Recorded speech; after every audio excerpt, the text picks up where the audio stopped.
What was it that you scanned? What was revealed to you when you scanned the general health of your lungs? So earlier we've had a look at the heart, and this time we're having a look at the lungs as such. So requesting everyone, please let us know how you went in this power manifestation. What is the general health of your lungs, and of course how you experience this power manifestation. So please go ahead and share. And requesting all the participants on YouTube as well. You can also start sharing as you are taking part in the power manifestation.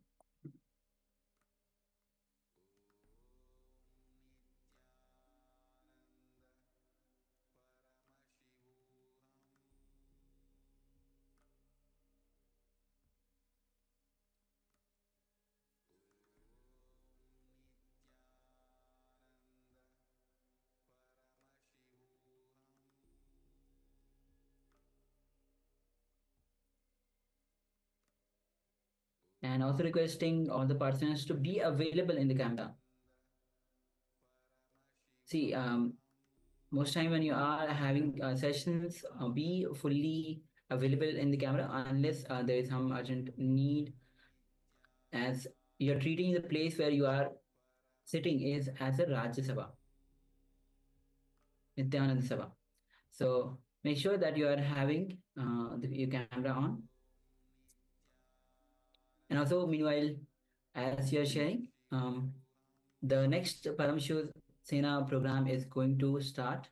So as one of the wonderful opportunity that all of us are getting, that Swamiji is giving to all of us to be a part of this Paramashivoham, where Swamiji says very beautifully, you knowing Swamiji is at one level, but this Paramashivoham program is where Swamiji knows you from end to end. Going back to the issue with the camera, so requesting everyone to be on camera. See, when you are on camera, you are more committed. When you have the camera switched off, see, your mind will play tricks, will say, it's okay, I'm just listening, I will have the camera switched off. But the moment you do that, your mind also starts going into a casual feeling. So you're treating everything casually. And this is what Swamiji says, what you put into it is what you get out of it. If you treat it as casual, then you will get casual information.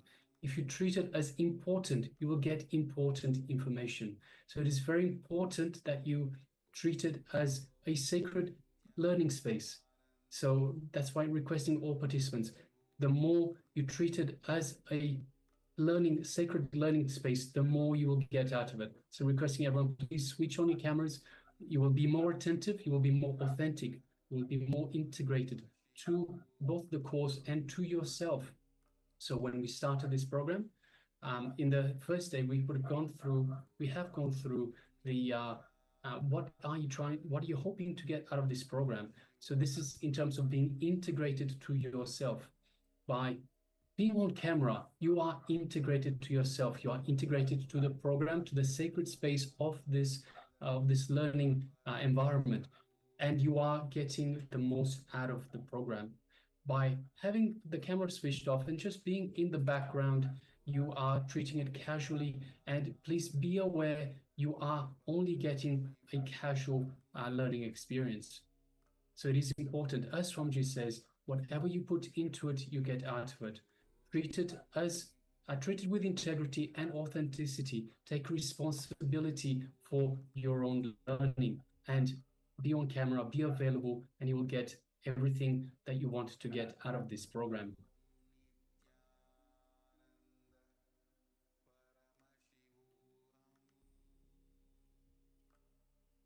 All right, so if you're still sharing, please go ahead and share. Meanwhile, we'll be entering into the next session, and the next session is going to be on enlightenment. It is possible. See, understand, many times people have this feeling that enlightenment is not for me. I have lived this much life, so I'll not be able to achieve this in my life. as a enlightenment in this life, or it's not possible for me. So Swamiji says very beautifully, through as he reveals on Ashtavigra Gita, enlightenment, it is possible. See, enlightenment can happen at any moment. It can be at the end of, let's say, 40 years of seeking, or it can happen just instantly like that, just a simple moment. It is all up to you. It is again up to what you want to get out of it, how you want to get out of it. Enlightenment is possible for all of us, because keep in mind, we are Paramashiva. We are Paramashiva. Our true nature is enlightened. We just need to remember. So let us move into this segment. Let us hear directly from the Supreme Pontiff of Hinduism as he takes us through this beautiful segment. Enlightenment, it is possible. Let's begin. Today's subject is enlightenment. It is possible. You will never understand. It is possible. Understand, this is very simple and actual definition. Jivan Mukta means a person who can sit with himself, who doesn't need anything from the outer world to entertain him, excite him, or make him feel peaceful or happy. He can sit with himself. Liberation means understanding the purposelessness of the life. Understanding clearly, life cannot be measured by the money which we make. It is something more than the money which we make. Your life is not just 25,000 rupees per month. If you think that 25,000 is your life, you will be in hell for 28 days. You will be in heaven only for 2 days. You will be selling your 28 days for 2 days. A person who keeps the money as his goal, or the person who keeps something as his goal, he will be happy, blissful only when he achieves it for a few moments. Or he will be thinking he is happy. Person who understands whatever goals you achieve, nothing has got purpose. It has no purpose. When you understand the purposelessness, the life itself has no separate purpose. You will start living moment to moment. Every moment you will start respecting. You will start respecting the life every moment. You will start living in the present. When you drop the goal from your mind, your very work will become beautiful. Your very work will become joyful. You are not running for something. The very running is beautiful. The very running is beautiful. If you are running thinking of a goal, you will never see a beautiful garden which is around you. If you are just running just for pleasure, you will enjoy the garden and you will reach the goal, both. Infuse little bit of peace and bliss in your life. You will understand the purposelessness of life. If you think life has got purpose, you will never understand the meaning of life. The moment you understand life has no purpose, that moment you are liberated. You will understand the meaning of life. Meaning of life is living in this moment. That is what Krishna says. Karmanye vadidaraste mabaleshu kadachana. You have right only to do your duty. You have no right for results. Means, do not live a goal-oriented life. Do not think life has a purpose. Understand? Our whole life is just a small wave in the ocean of the cosmic energy. In this big cosmic energy, this cosmos, in this Brahmanda, you are just a small wave. You are a small wave. Suddenly the wave starts thinking, oh, I should protect myself. And he starts asking the neighbor waves, please, you be my wife, you be my husband. you be my son, let's all protect ourselves, let's all live together, and let's all live a happy life. And then the wave collects few sands from the beach and says, this is my treasure. And the wave starts thinking, this is the purpose of life. And it is thinking, now it is protected. And it lost two, three sand pieces and 2-3 bubbles with another wave, and to another wave it says, you see, I am lending all this money to you. You have to give back when I am asking. And the wave is thinking, he is completely secure, protected. He doesn't understand. Next moment he is going to disappear into the same ocean. Same way, we are all waves. Few minutes drama. Next moment we are going to disappear into the same ocean. Just like our wave is thinking, he is separate from ocean and wants to protect himself and start collecting few bubbles from the sea beach, from the beach, and thinks he is rich, or he is protected, or he is secure. He has got life insurance. Life insurance is another big drama. You cannot use that word life insurance at all. It is a death insurance. See, after you die, your family or friends or relatives get that money who are waiting for it. So you cannot call that as a life insurance. It can be only called as death insurance. So be very clear. Just how the wave is thinking, he is secure by collecting few bubbles.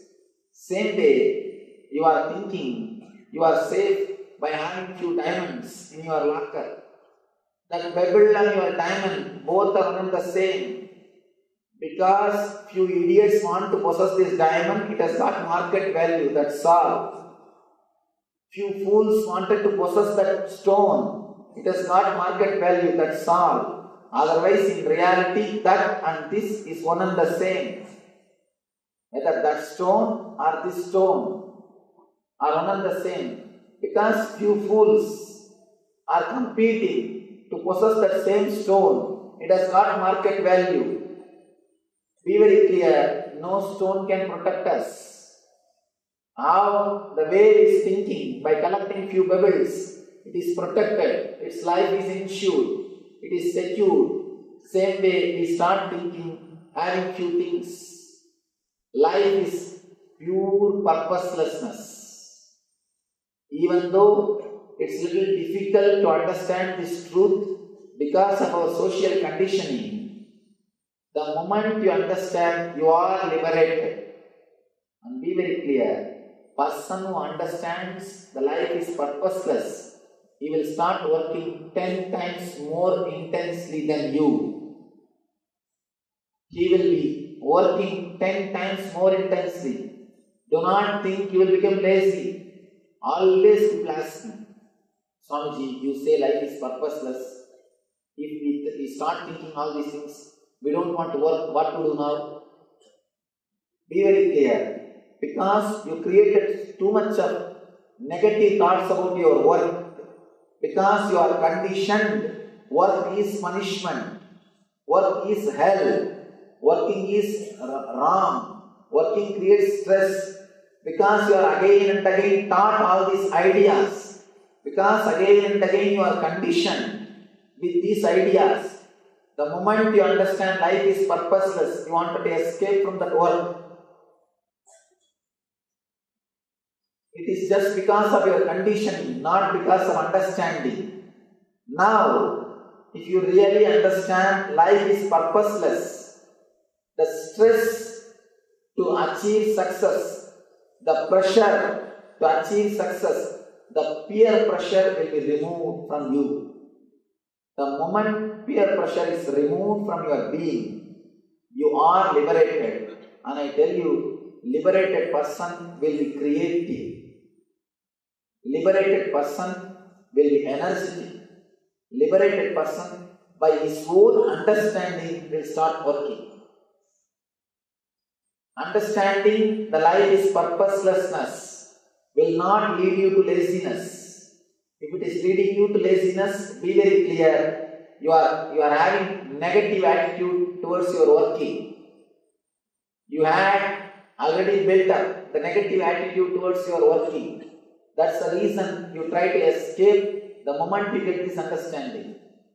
But sincerely, if you understand this beauty of purposelessness, if you understand life is purposeless, you will be continuously working without stress, without the pressure of goal, without constantly thinking about the goal. As on now, you are split personality.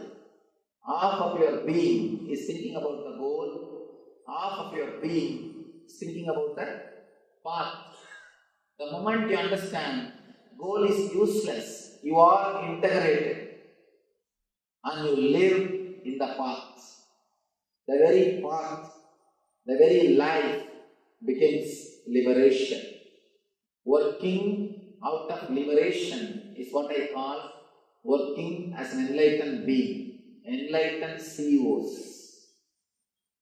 If you are working out of liberated consciousness, you live in leader consciousness. You achieve the state of the leader. Two things. Status of the leader is different, state of the leader is different. Status of the leader is related to society. Status of the leader is related to your society, position, your bank balance, your position, all these things. State of the leader is related to your understanding about the life. If you have this deep understanding, you will achieve the state of the leader consciousness. Man is liberated, will live in the leader consciousness. Here, Janaka asks how to achieve liberation. How the renunciation possible? Tell me this, O Lord. Renunciation, another one beautiful word. Always people come and ask me, Swamiji, should we renounce everything to achieve enlightenment? Should we renounce everything to realize divine? I tell them, just renounce what you don't have, that's enough. You don't have to renounce what you have. Just renounce what you don't have.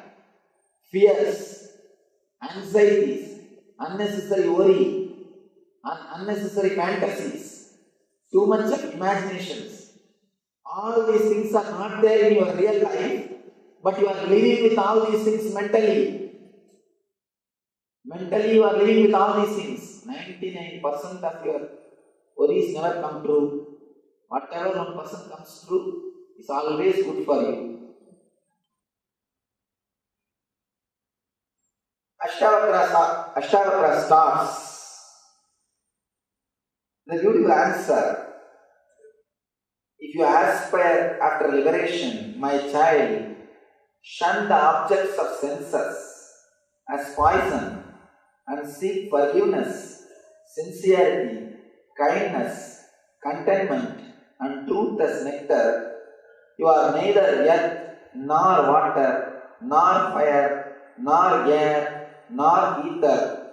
In order to attain liberation, realize yourself as the knower of all these and consciousness itself.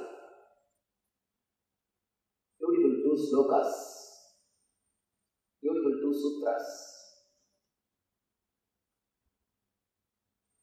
In the first sutra, he speaks about few things, few qualities, the basic qualities like shun the objects of the senses, seek forgiveness, be sincere, be kind, be content, and live with the truth.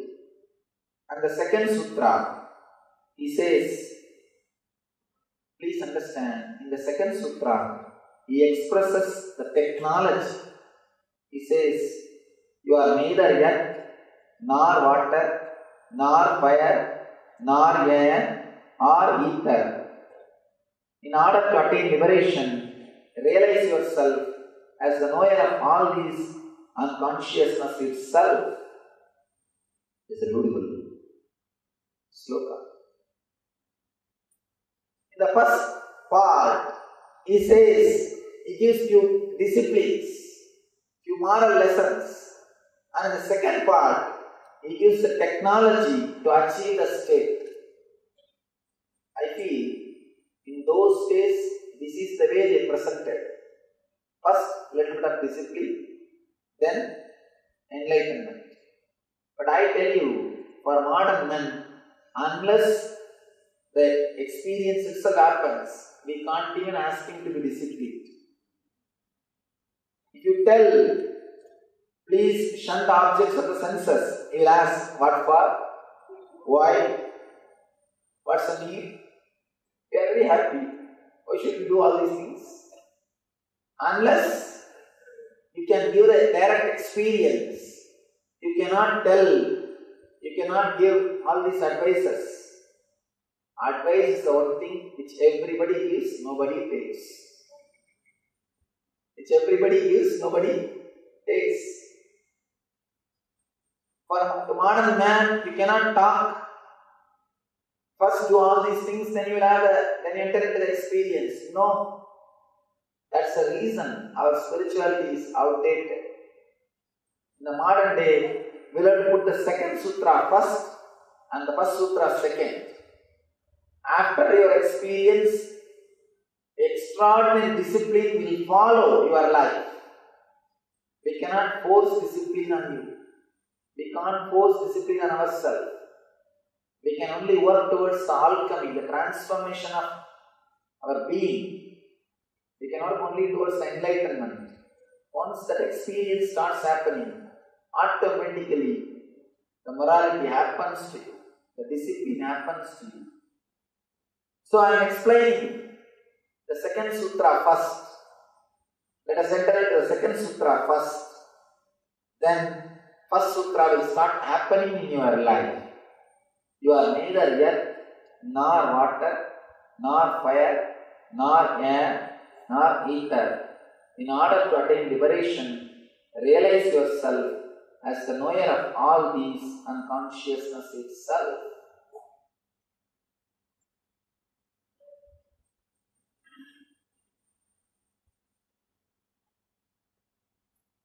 Constantly, you think about your life, whether positive or negative.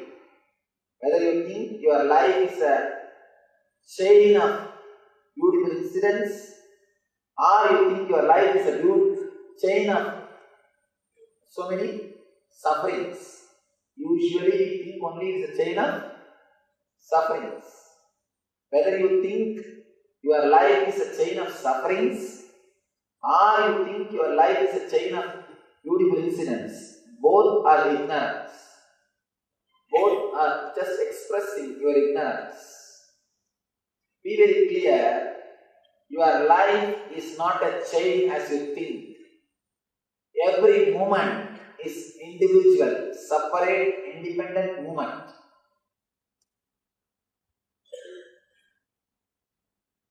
You are just unclutched being. Because usually you are clutched, you think it is a single shaft. Because you never unclutched, you think you are a shaft. Be very clear, any moment you can just unclutch yourself. Any moment you can liberate yourself. Here Ashtavakra says, you are neither earth, nor water, nor fire, nor air, nor ether.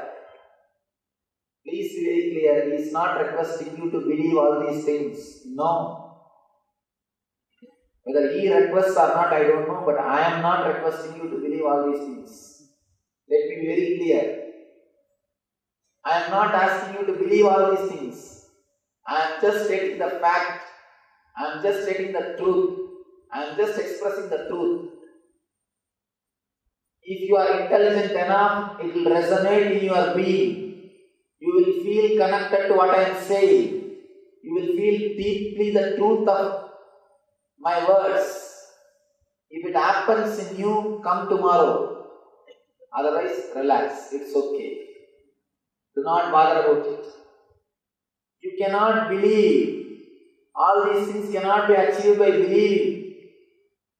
All I request you to do is just be here completely present and try to listen whatever is uttered, and try, if you are a seeker or if you are going to be helped by the scripture or by me, simply these words will start creating a new healing effect inside your being.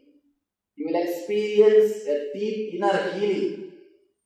You will experience deeply connected, the feeling of connection. You will start feeling that you are connected. If that feeling connected happens, be very clear, you are ready for experience. You are ready for experience. You cannot prove all these statements logically. I cannot prove all these statements logically. These statements are not to be proved logically. It is not for logical analysis. It's a beautiful story. Let me tell you a story. Vivekananda goes to Ramakrishna and asks, Bhagavan, why don't you prove God logically? And Ramakrishna laughs. If I prove God logically, logic will become God. Logic will be raised to the higher level than God himself. God is in higher level. God is great because he can't even be proved by logic. Then Ramakrishna gives the same Ashtavakra Gita book to Vivekananda and asks him, please read. But Vivekananda was completely confused and depressed at the time. He says, why should I read all these things? I don't want. But Ramakrishna says, I am not asking you to read for yourself.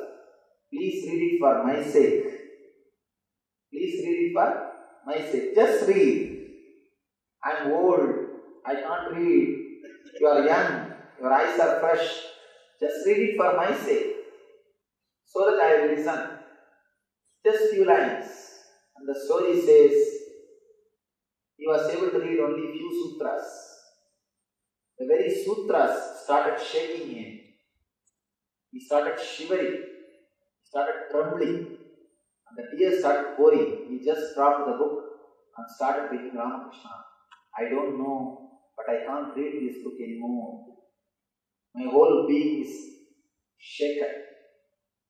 Be very clear. If you intensely listen, your whole being will be shaken. If you are shaken, this book is for you. I am for you. If it doesn't happen, do not bother. Relax in the house tomorrow. There are so many other beautiful programs.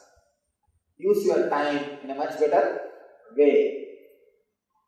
When you work with the truth, you don't need to believe. The very power of the truth will shake you. The very power of the truth will start working in you. The very power of the truth, you will not be able to forget it. People ask me, Swamiji, how to remember all your teachings and follow in our life? I tell them, never do that mistake. Never try to remember my teachings. If my teachings are truth, you don't have to remember them. They will remember you. Just listen and understand. Whenever it is necessary, they will automatically come up and they will make you do things according to truth.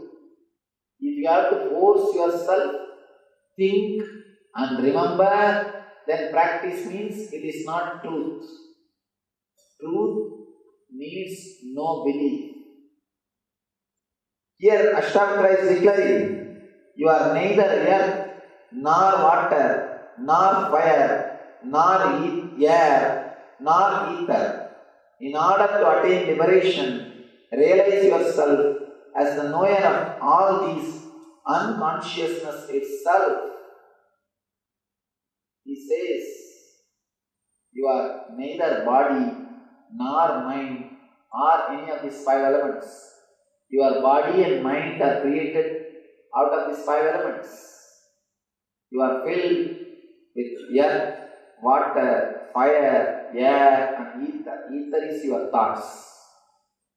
You are filled with all these things, but you are not these. You are beyond all these things. You are beyond all these five elements. Understand yourself as a pure consciousness.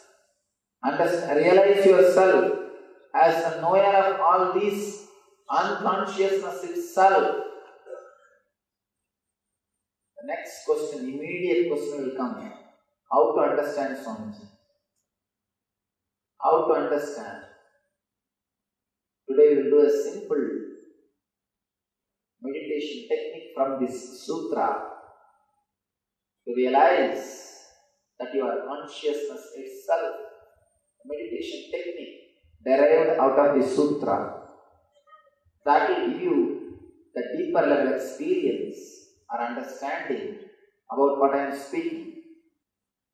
You do not have to think your body to be alive. Be very clear. You do not have to think your mind to think. Somebody goes to Ramana Maharshi and says, Bhagavan, to live in Nirvana, 6 rupees is more than enough.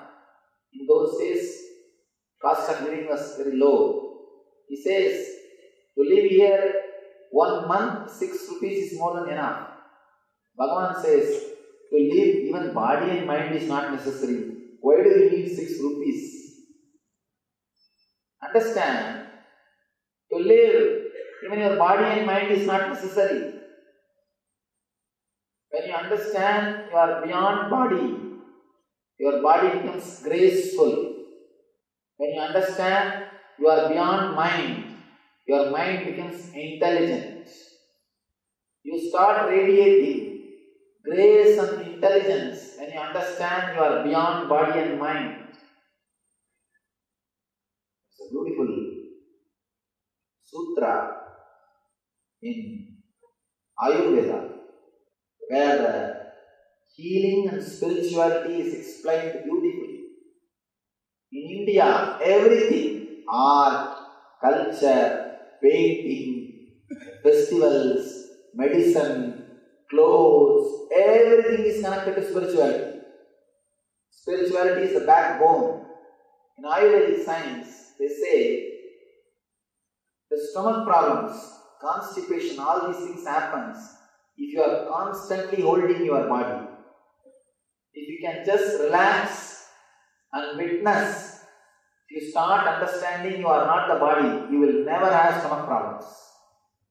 Any of you have stomach problems, try this technique and I tell you it works. In last 2.5 years, I have met more than 1 million people. And more than 1 million people have taken the meditation techniques and technology created by me and experienced the truth or the bliss in their life. I tell you from my experience, this experience. If you have stomach problem, just for 2-3 days, constantly think you are not the body. And I assure you will be liberated from the stomach problems. Simply your stomach will be healed. One more thing, I am not giving you false hope, I am not making any false statement. After the experience of my 2.5 years and after working with 1 million people, I am making this statement. After thousands of case studies, I am making this statement. After a long research, I am telling you, just try for a few days. If you have stomach problem, ulcer, constipation, irritation, any problem related to stomach, just for 2-3 days, constantly think, I am not the body. I am not the body. Just relax and allow the body to function. I tell you, within 2-3 days you will be healed. Because the moment you start thinking you are the body, you start suffocating the body. You start forcing the body. You start abusing the body. You start disrespecting the body. When you think you are a body, you start disrespecting it, you start abusing it. You can see in your life.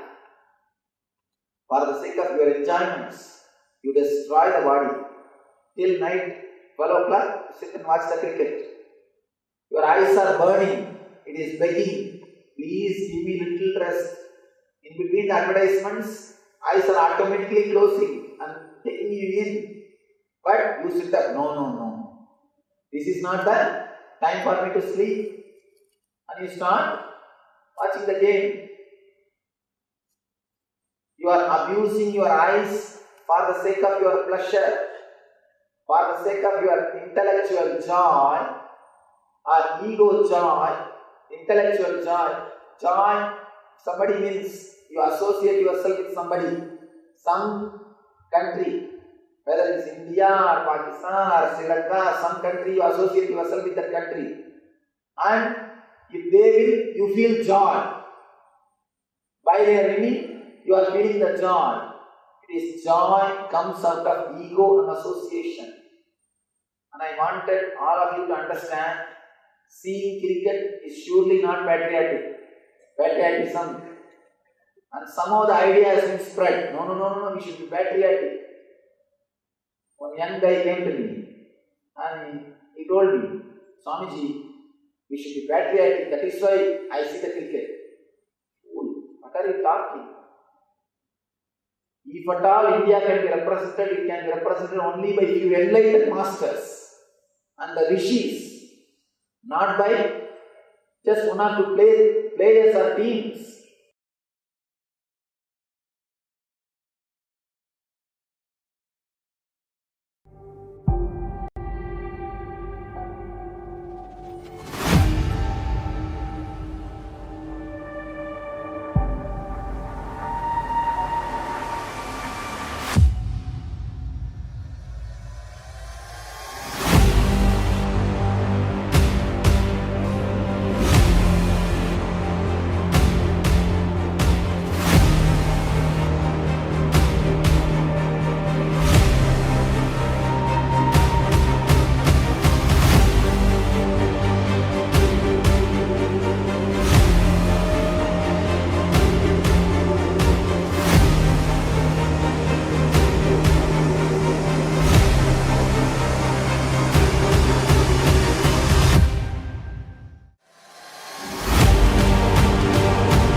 I welcome you all with my love and respect.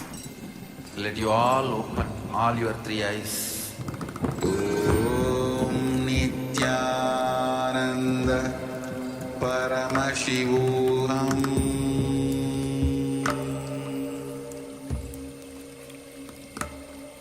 Om Nityananda Paramashivoham.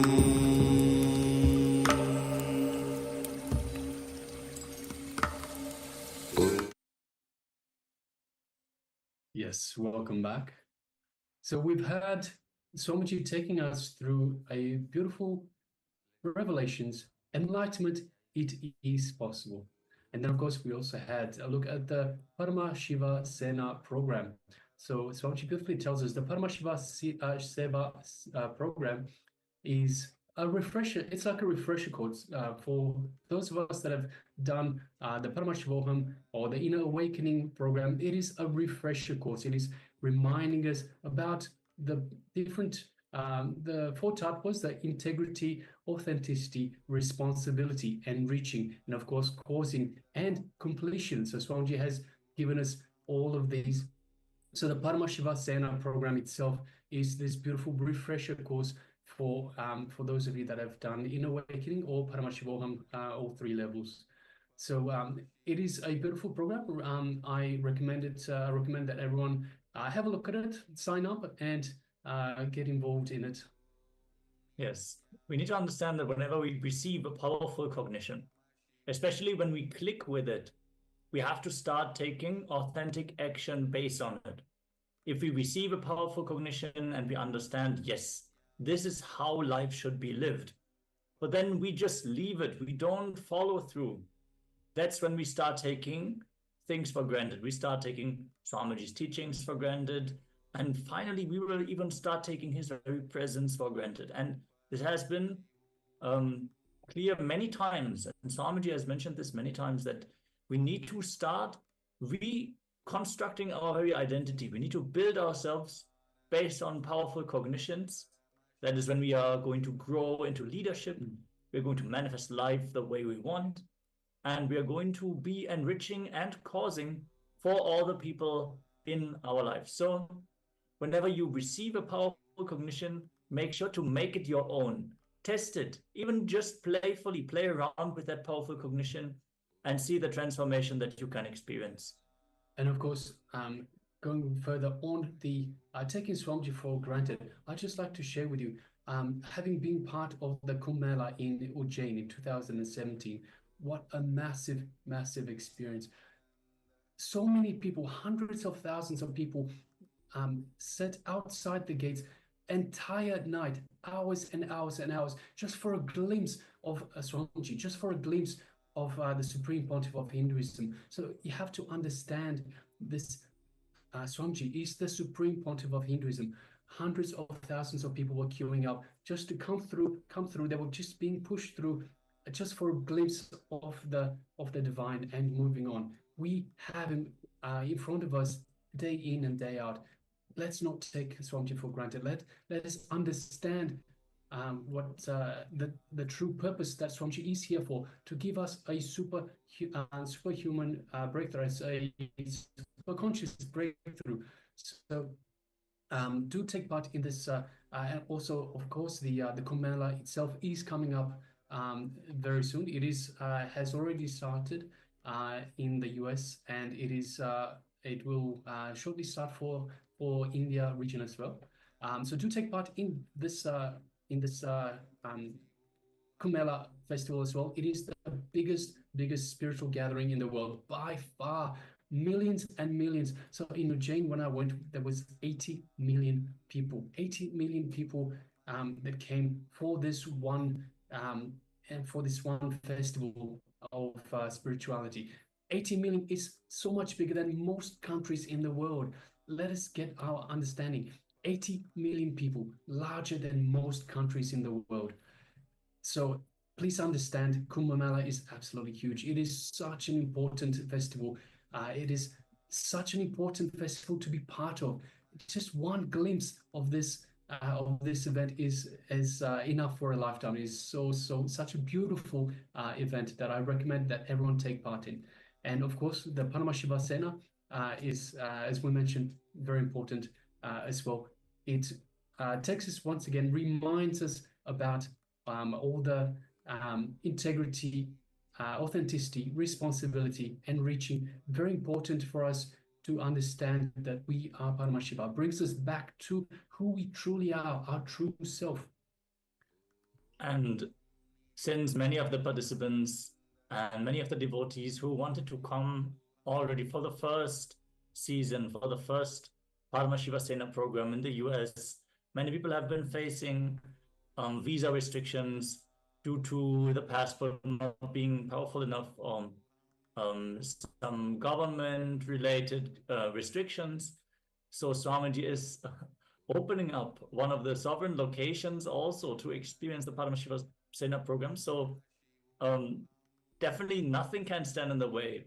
There's no reason not to go and become part of the Rajya Sabha, become part of the very governance of KAILASA, which is such a young country. It is such a in such an early stage where you can really have that that smell of startup, where you can be very, very much part of it. You can build yourself as a leader, and you can build the nation itself. You can leave your footprint in this historic happening. So, and more than that, we have Swamiji is personally involved in this Paramashiva Sena program. Swamiji is spending hours every day, hours every week, spending with the Paramashiva Sena participants, with the Rajya Sabha members. So everyone becomes a part of the Rajya Sabha, part of the governance, as we just mentioned, governance of KAILASA as well. But spending time with Swamiji is so precious. And the most important thing, see, most of us, most of the people out there, they get to know Swamiji. They know about Swamiji. They learn about Swamiji. They learn his teachings. In this program, Swamiji learns about you. Swamiji gets to know every single person, everything that makes you tick, everything you need to be moved up, to be made into a leader, everything in terms of responsibility, integrity, authenticity, responsibility, enriching, causing, completion, everything Swamiji is personally guiding you through. So it is such a important program. Yes, and Swamiji has put so much of emphasis on being hands-on. So whenever you see something needs to be shifted, something needs to be moved, something needs to be expanded, how much you can get active, get involved in it, become an owner, and make things happen yourself. Even the most richest people in the world, how did they get there? By being hands-on. Even if you learn how to automate everything in this day and age with the help of AI, first, you need to be hands-on. You need to involve. You need to find out who are the people who can help me, where are the resources, what all do I need to mobilize, what all can I automate, where can I make myself more efficient. All these things are so important. And if you are hands-on, you will make it to Paramashiva Sena and you will be successful. So if you are interested, you feel you need help, you don't know how you can move your reality, anything is in the way, we are here to help you. We are here to cause your reality as well. We are trained acharyas by Swamiji. So if you have any doubts, any questions, you feel there is a lot of impossibility towards making it to Paramashiva Sena, please let us know so we can help you. All right. So after this important announcement, and I really do hope that all of you jump at this opportunity. Swamiji says the way he works is whoever jumps at the opportunity is given the opportunity. So please make sure, if you do feel an inkling of interest, jump at the opportunity right this moment. That's how Swamiji works. So just a little information about Swamiji himself. Now, after this very important message, let us now move on to our program. Further on, we'll be looking further on unclutching. So we've looked at unclutching. What is unclutching? Introduction to unclutching from the Supreme Pontiff of Hinduism himself. We have looked at the fish jumping process. Now we'll be moving further with another unclutching technique. So requesting everyone, come to the space of listening. Yes, even for manifesting what you want in your life, what you need is free inner space. You need to create the space for your manifestation to unfold the way you visualize it. Because we are so confused, so many different things we want, so many different things we don't want, and we don't know how to fit them all together. Either you live your life in confusion, or you create the space inside for it to manifest outside. Unclutching can create the space for everything, even ultimate enlightenment itself. It is the ultimate technique for enlightenment. In the next few minutes, you're going to sit and unclutch. Decide that you are going to unclutch eternally.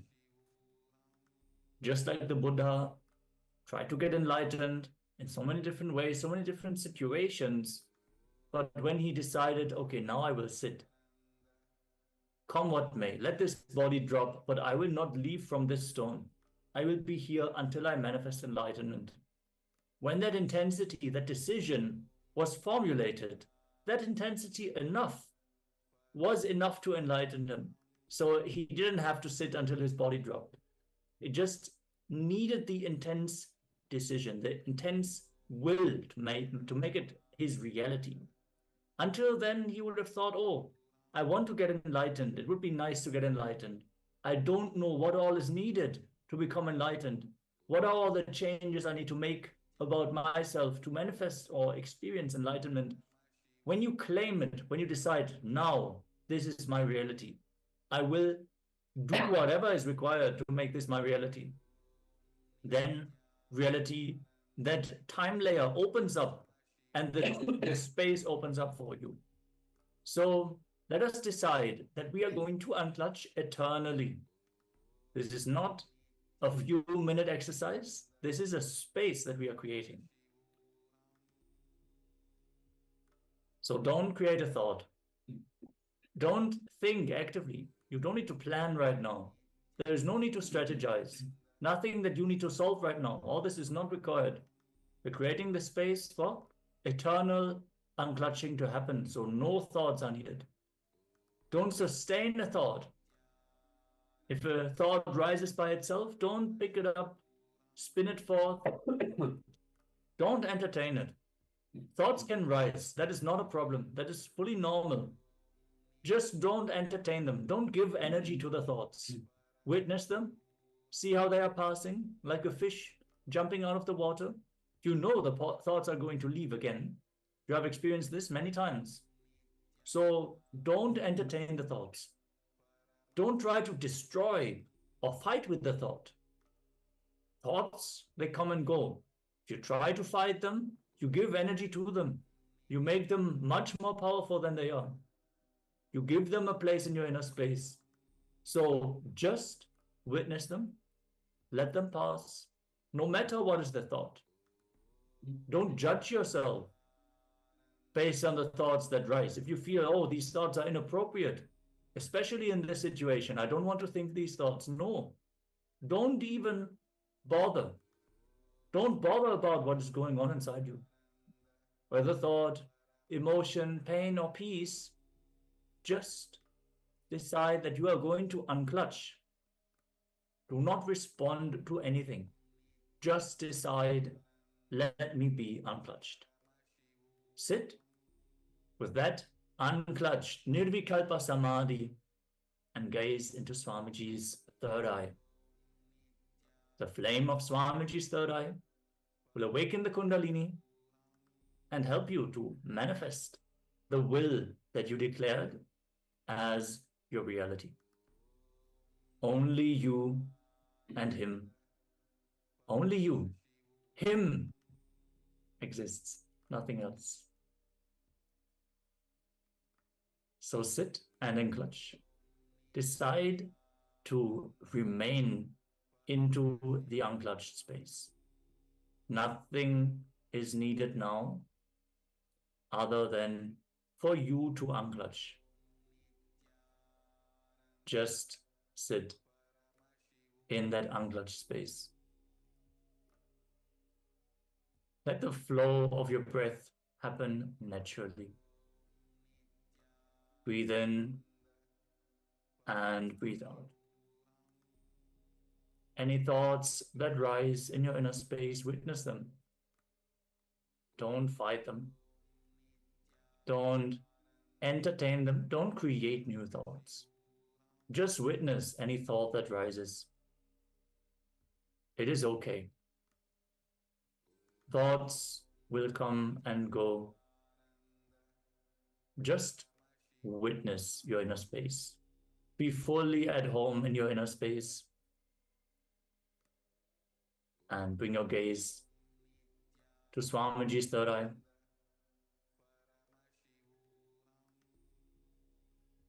As we enter into this unclutching meditation.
Yes, you can relax now. So that was a beautiful unclutching technique, staring into Swamiji's third eye. Nothing else matters, just you and him. You and the Master, the Supreme Pontiff of Hinduism, the living incarnation, the living avatar, incarnation of the Supreme Super Consciousness that is Paramashiva. All right. Let us now move on to the next segment in today's program. And of course, if you have any questions about anything that you've seen, you've been taught in this program so far today, or the entire program, so today's day 3, if there's anything that you have seen that you're unsure of, please let us know now. So this is a 21-day program. Everything builds on top of each other, just layer after layer after layer. So it's very important that just like you would build a house, the foundation must be strong. If there's anything that you need clarifications with, anything that you need more information, please do ask us. This is what we're here. We are here for you. We are here to clarify things, to make sure that you are in the right space to have this super conscious breakthrough that Swamiji is bringing to humanity. Partly through this program itself, of course, partly through other programs such as the Paramashiva Sena, the Kumbh Mela, and all of that. All of that is designed to bring super conscious breakthrough to humanity. But while you are here, we are here for you. We are here to facilitate this super conscious breakthrough for you. So it's very important that you ask us, communicate with us, anything that you need clarified, we are here for you. All right, so let us now move on to the next segment, which is once again the power manifestation. And today's power manifestation is the power of body scanning. Yes, in the previous round, we scanned our lungs. We scanned the general vitality of our lung functions. In this round, we are going to move on to the next level, which is scanning another person. We have a few participants here in the Zoom room, and there's also viewers on YouTube, on Twitch, other social media platforms. So especially for those social media viewers or participants, you can join us in the Zoom room, especially for the power manifestation. That is the best experience you can have. And for all the participants who are already here in the Zoom, make sure to connect. You can maybe send a message here in the Zoom chat asking for a partner to connect to. I already see Ma Miri and Ma Nada Yogini Nityanandam. You can definitely pair up since you're already present here. For the other Chinese translation room participants, let them know that now is the time to pair up for the power manifestation. Requesting Ma Dong, Ma Su Wei Ping, and Ma Kaili Wang to also return back to the session if you have switched off. The light is off and the cameras are switched off completely. So to participate in this round of the power manifestation, we request everyone to join back and get ready. So if you don't have, if we don't have a sufficient number of pairs here in the Zoom room, you can also connect to your family or friends and or other people who you feel would benefit from the power manifestation, people you want to enrich to also experience the powers of Paramashivam. Every time when you expand, when you share, when you enrich and cause others' reality, understand, it manifests as powers in you. So go on expanding, expanding, expanding. And yes, for now we're going to get ready for the power manifestation. Yes, so once you have identified another person that you can pair up with, and of course, make sure that you do have their permission. It is important there are willing participants in this power manifestation. Let us start connecting to Swamiji. So let us sit comfortably with the head, neck, and spine in a straight line. This is to facilitate the flow of Kundalini energy, the free flowing of Kundalini energy. So let us sit comfortably, Let us close our eyes. If you wish, you can close your eyes. If you wish, you can keep them open. It is up to you. It is your preference. And let us visualize Swamiji in our inner space, our Ananda Ganda, which is just below the heart center. So just going down from the heart center, around the solar plexus area, that is the Ananda Ganda, which is our inner space that Swamiji has initiated us into. And let us visualize Swamiji in our inner space. Visualize your favorite murti, your favorite image of Swamiji in your inner space. The one image that you feel most connected to. So just visualize Swamiji in your inner space. Connect to Swamiji in your inner space. Kindle this feeling connection, make it stronger, make it much more powerful. And through this feeling connection, you can feel the love, the compassion that is radiating from Swamiji, from your inner space. Just take a moment and feel all that energy, that love, that compassion, that infinite grace from your inner space. It's just you and Swamiji in your inner space. Just take a moment and feel all of that. Feel Swamiji's superconscious energy radiating from your inner space. Feel it reaching out to your entire body. Every part of your body is being flooded with this superconscious energy.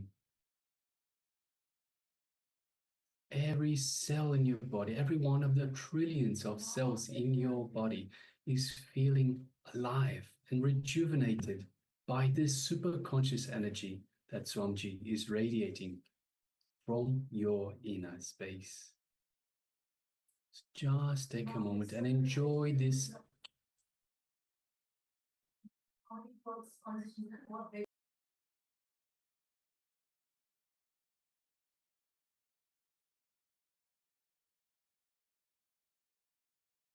Just take a moment and feel that space of oneness with Swamiji in your inner space.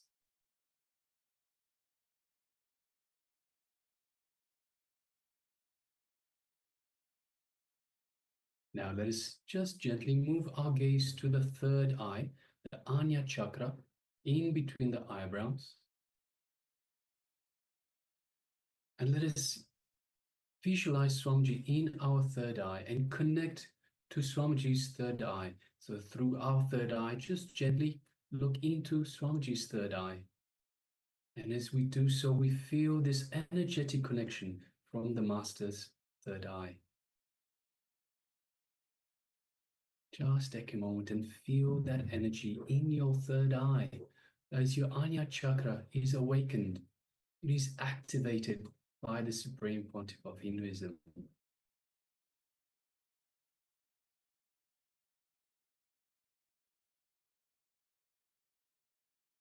Now let us start chanting the Mahavakya, which is the cosmic code word Swamiji has given us to further strengthen this feeling connection to him. Om Nityananda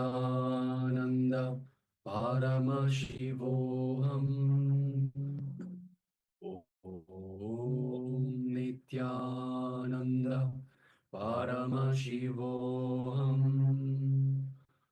Om Nityananda Paramashivoham. Yes, continue chanting the Mahavakya. And from this space of oneness with Swamiji, visualize the other person in your third eye and start scanning. Ask Swamiji to reveal to you the overall health and the vital signs of the person that you are scanning. Let us now begin.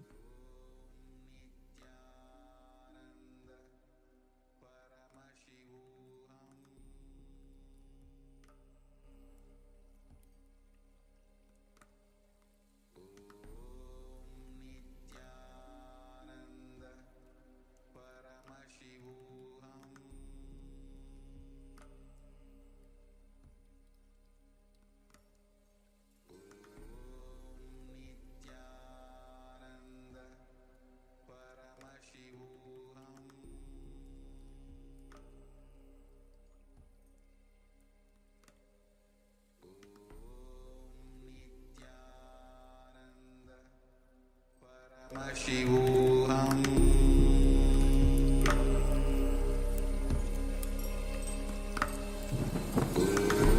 Om Nityananda Paramashivoham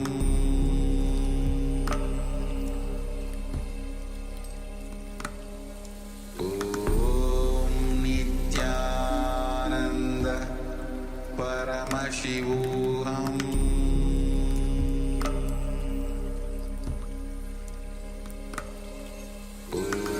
Om Nityananda Paramashivoham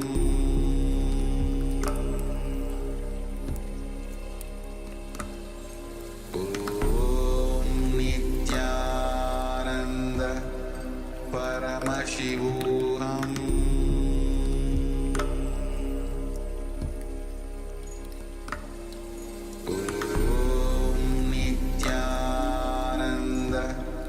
Paramashivoham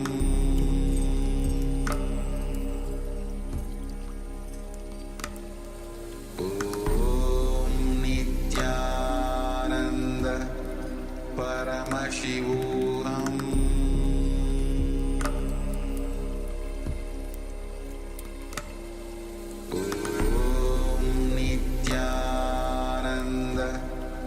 Paramashivoham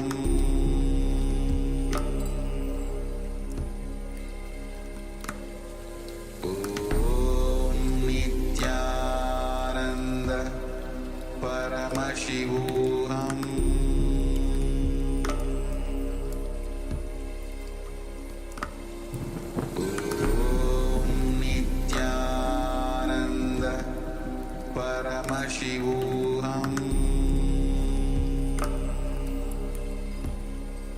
Paramashivoham Om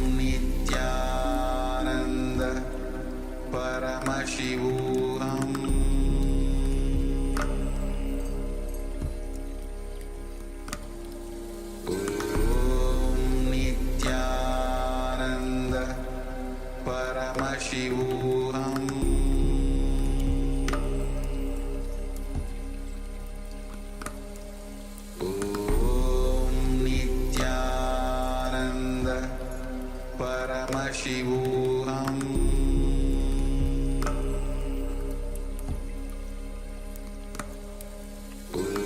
Om Nityananda Paramashivoham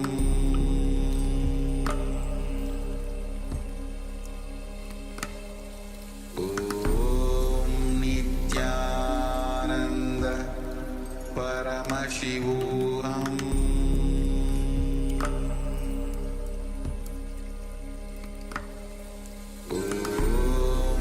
Nityananda Paramashivoham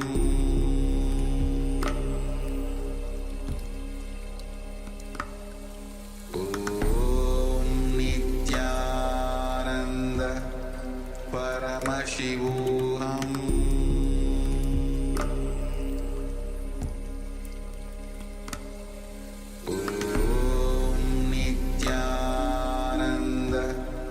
Paramashivoham Om Nityananda Paramashivoham Om Nityananda Paramashivoham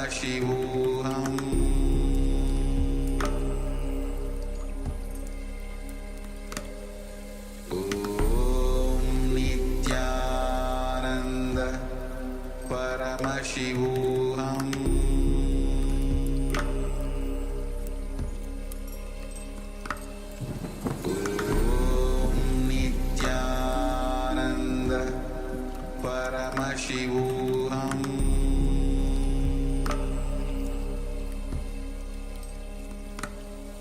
Om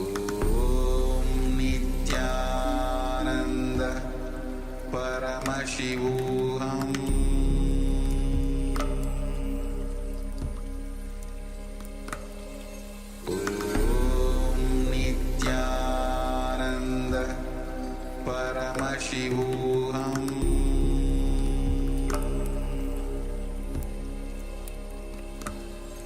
Om Nityananda Paramashivoham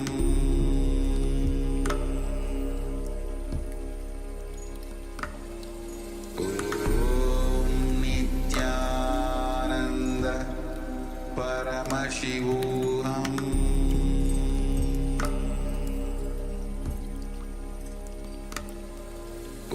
Om Nityananda Paramashivoham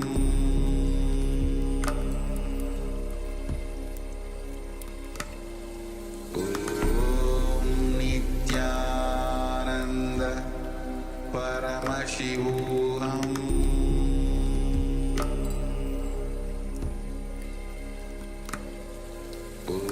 Om Nityananda Paramashivoham Om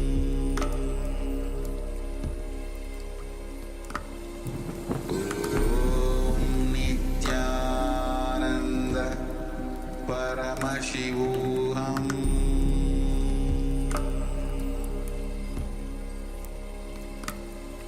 Om Nityananda Paramashivoham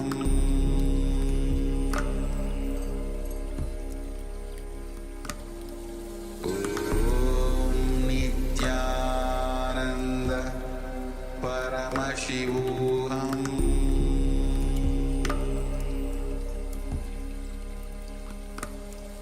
Om Nityananda Paramashivoham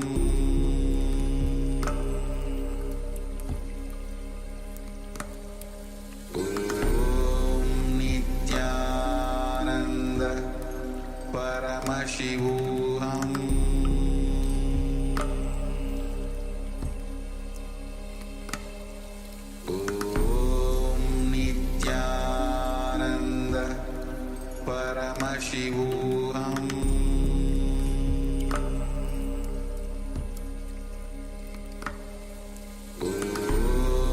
Nityananda Paramashivoham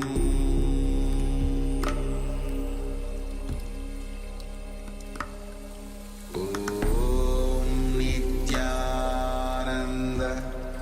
Paramashivoham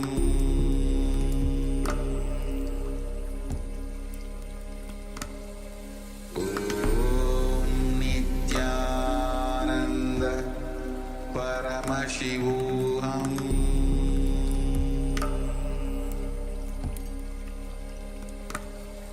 Om Nityananda Paramashivoham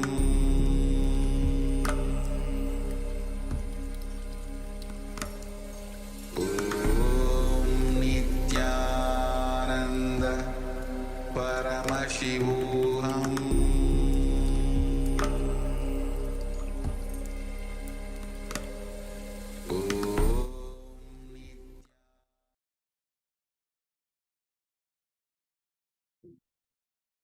Yes, you can relax now. And now just take a moment. So after you've scanned the other person, take a moment and check with him or her, whoever the person might be. Check with them whether they know of any issues or any ailments that you might have uncovered. So check with them, tell them what you scan, what was revealed to you in your third eye in terms of the health of their body, their general health, and see if they have, if they are aware of any of these ailments or anything that you might have uncovered. Or of course, if they're perfectly healthy, then of course tell them that as well. They are perfectly healthy. They'll be glad to hear. And then take a moment and tell us as well how you went in this power manifestation. Were you able to identify any ailments or identify any issues with the other person? Of course, it doesn't have to be just diseases as such, but this ease or this comfort might be also something that that might be happening in the other person as well. So take a moment and share with the other person, and then of course share with us as well how you went in this round of power manifestation, the power of body scanning.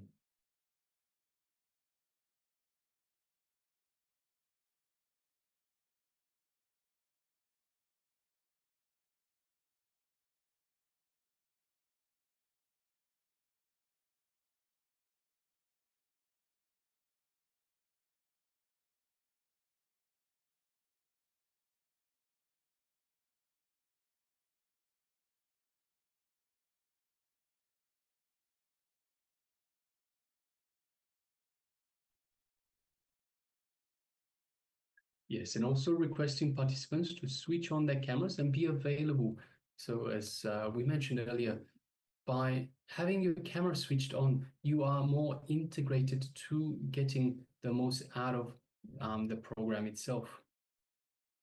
Because when you have the camera switched off, you might be there in the background and think, yes, it's okay, it's fine if I have the camera switched off.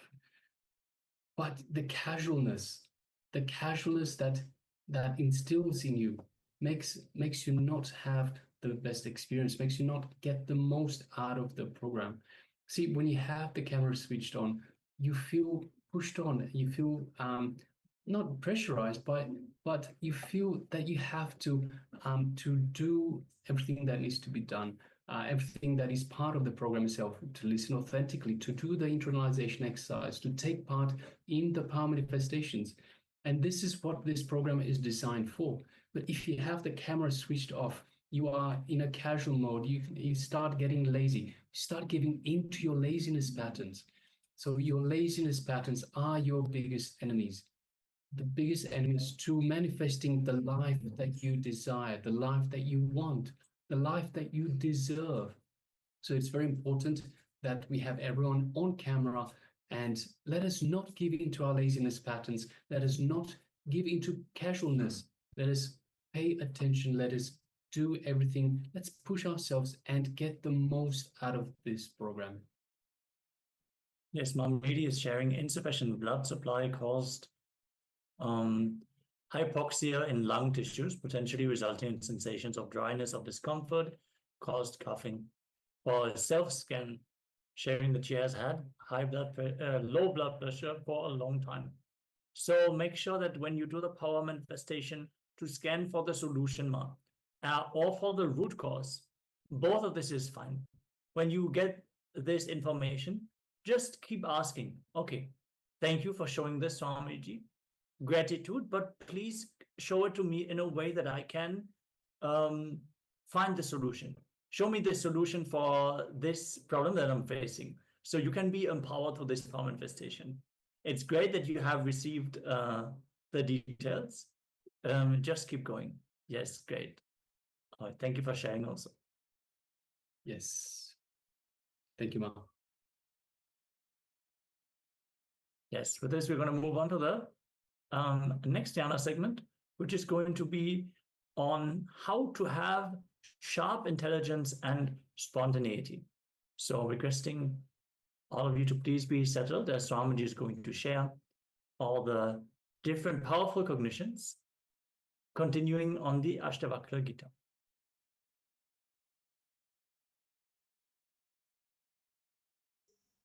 The moment you start understanding you are not the mind, you will have a sharp intelligence and spontaneity.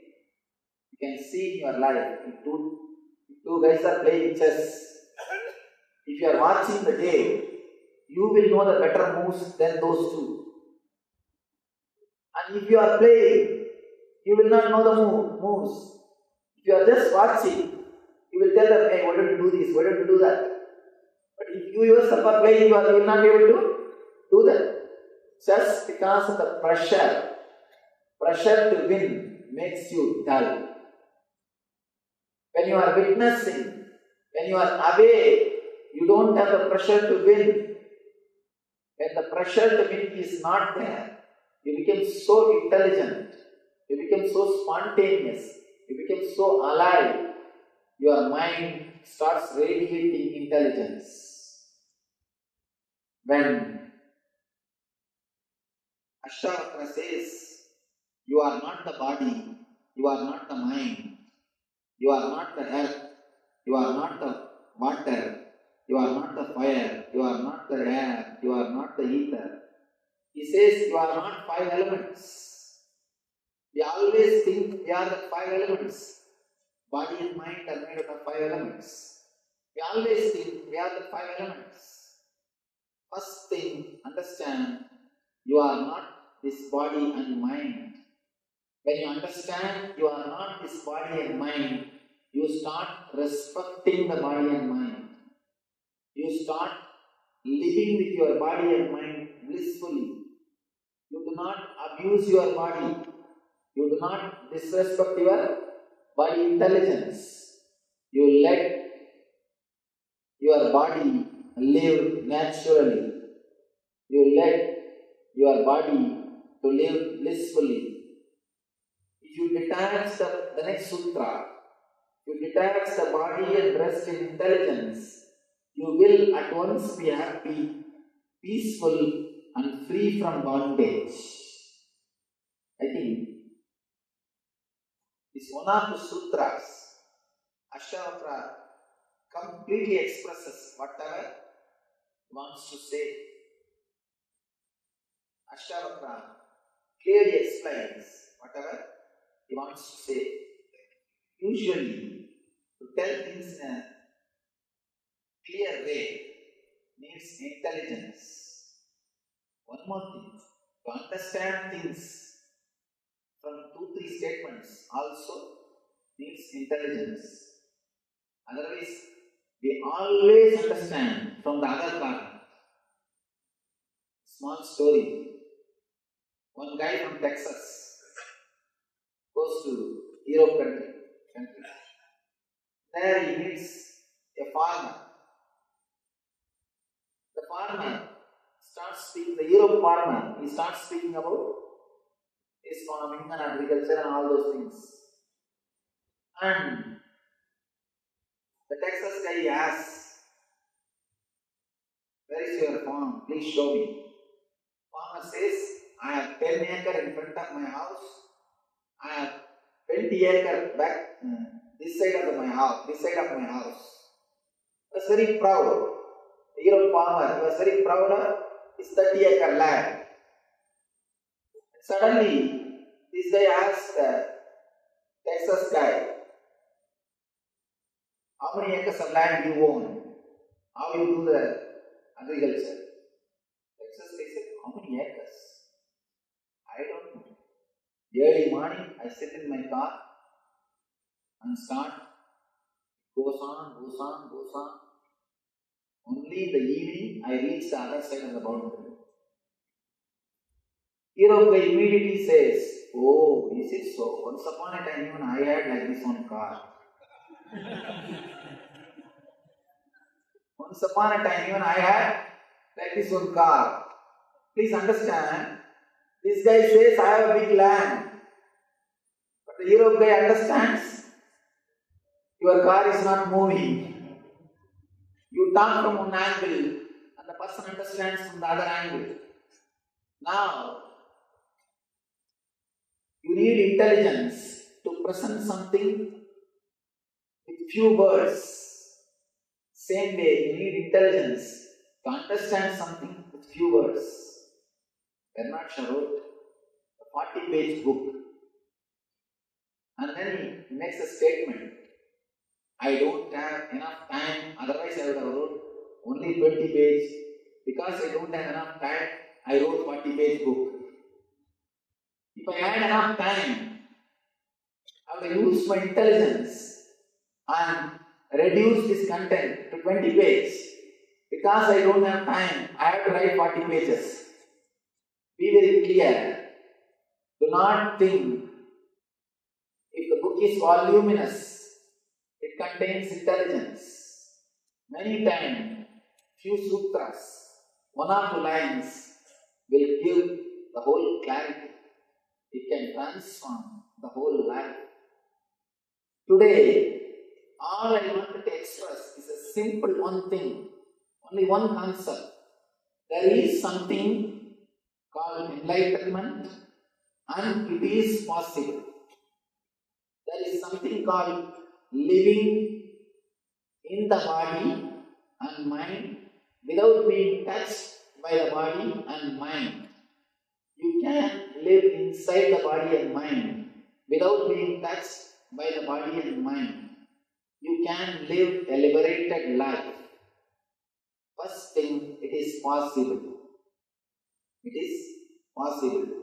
If you understand the technology of Ashtavakra, not only it is possible, it is guaranteed. It is guaranteed. If you have the courage to enter into the technology of Ashtavakra, just have it. Today, I say it is possible. Tomorrow, I will be explaining how it is guaranteed, and then tomorrow, just have it. And there is nothing else needs to be done.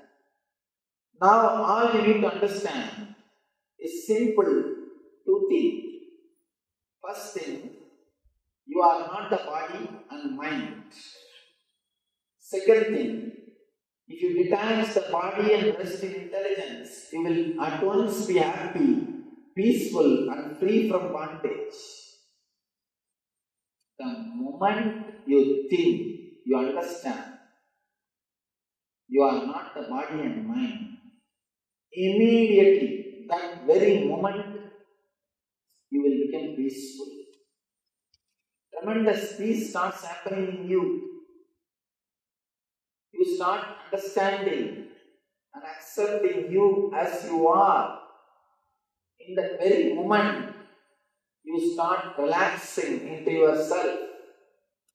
In that very moment, you become silent. That very moment creates bliss in you. The moment you understand you are not body and mind, you relax from this whole samsara saga. As long as you associate yourself with the body and mind, all the sufferings and pains of the body and mind is experienced by you. You start experiencing the pains and pleasures, sufferings of body and mind. Just understand this simple thing. For animal to breathe, for a cow to breathe, it doesn't need ego, it doesn't need any being, it doesn't need any character. But you are afraid, if you drop your being, you will not be able to use your body. You are afraid, if you drop your being, your body will not function smoothly. You have an idea about yourself. I am somebody's father, I am somebody's brother, I am somebody's son, I am this, I am that. This idea which you are having, this being which you are carrying, this ego which you are carrying is not necessary for the smooth functioning of your body and mind. Of course, very difficult to believe. A born blind person went to the doctor and asked the doctor, "Doctor, please do something and give me eyes." Doctor says, "I'll do an operation, you will have your eyes back. Then you will be able to walk without the stick." The blind people use a stick to walk. He says, "You will be able to walk without a stick." The blind man says, "Sir, I understand you will do an operation. I understand I will have my eyes back, but I am not able to understand how can I walk without stick?" He cannot understand. You cannot convince him intellectually he can walk without stick after the operation. You can't convince him intellectually. Because by and by he started thinking his walking itself is connected to the stick. Only after the operation he can understand he can walk without stick. Once he gets his eyes back, he will throw the sticks away and walk.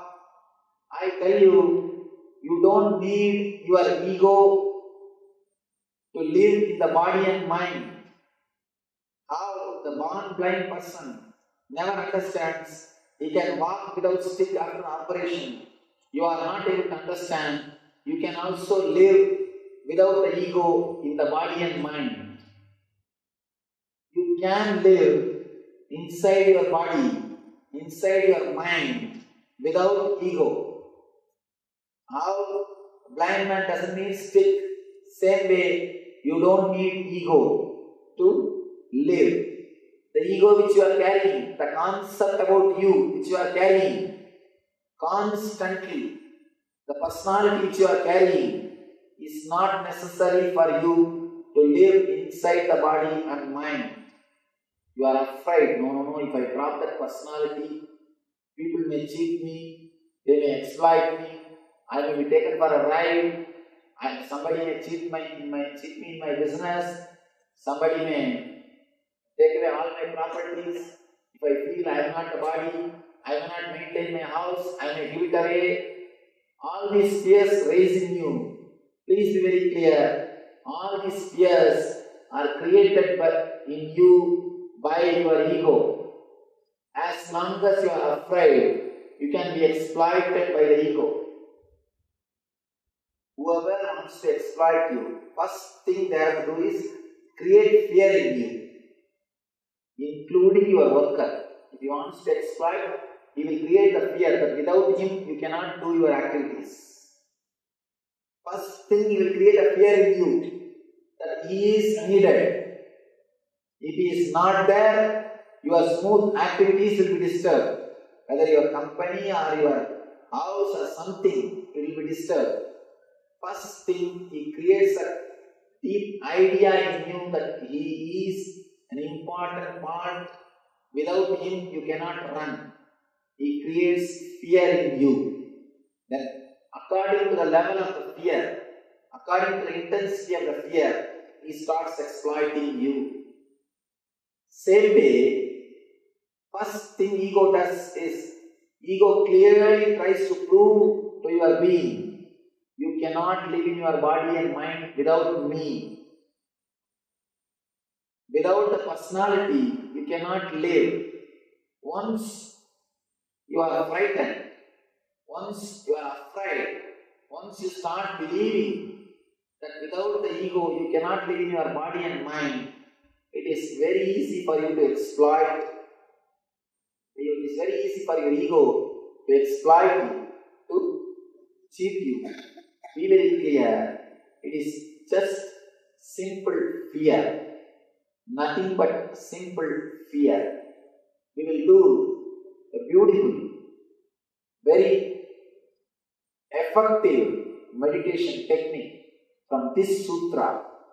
From this sutra, just few minutes of meditation to realize the truth of this sutra. But before entering into the meditation, I will spend few minutes answering your questions because I uttered too many big words, or I expressed too many concepts. Unless you question, you will not be able to digest what I said. One more thing.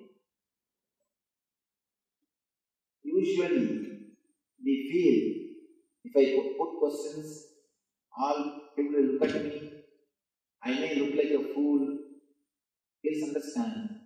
If you put your question, you may look like a fool. If you don't, you will be a fool. Better to look like a fool and have an answer than being a fool. One more thing. Unless you analyze these concepts with your question answer, you will not be able to internalize this truth. You will not be able to make this as an experience in you. So I request any of you, if you have any questions, you are welcome. After spending a few minutes answering your questions, we will enter into a simple meditation technique to experience the reality or the truth of Ashavakra's words.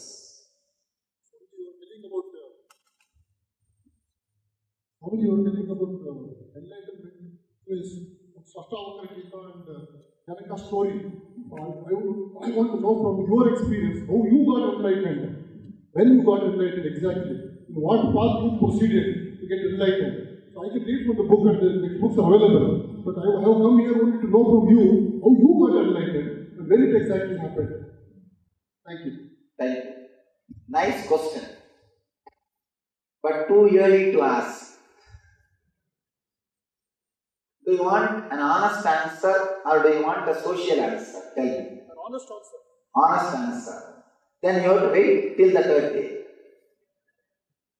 Then you have to wait till the third day. Why I ask you to wait till third day? Now, even if I say about my enlightenment, I tell you, you will not be able to connect with it.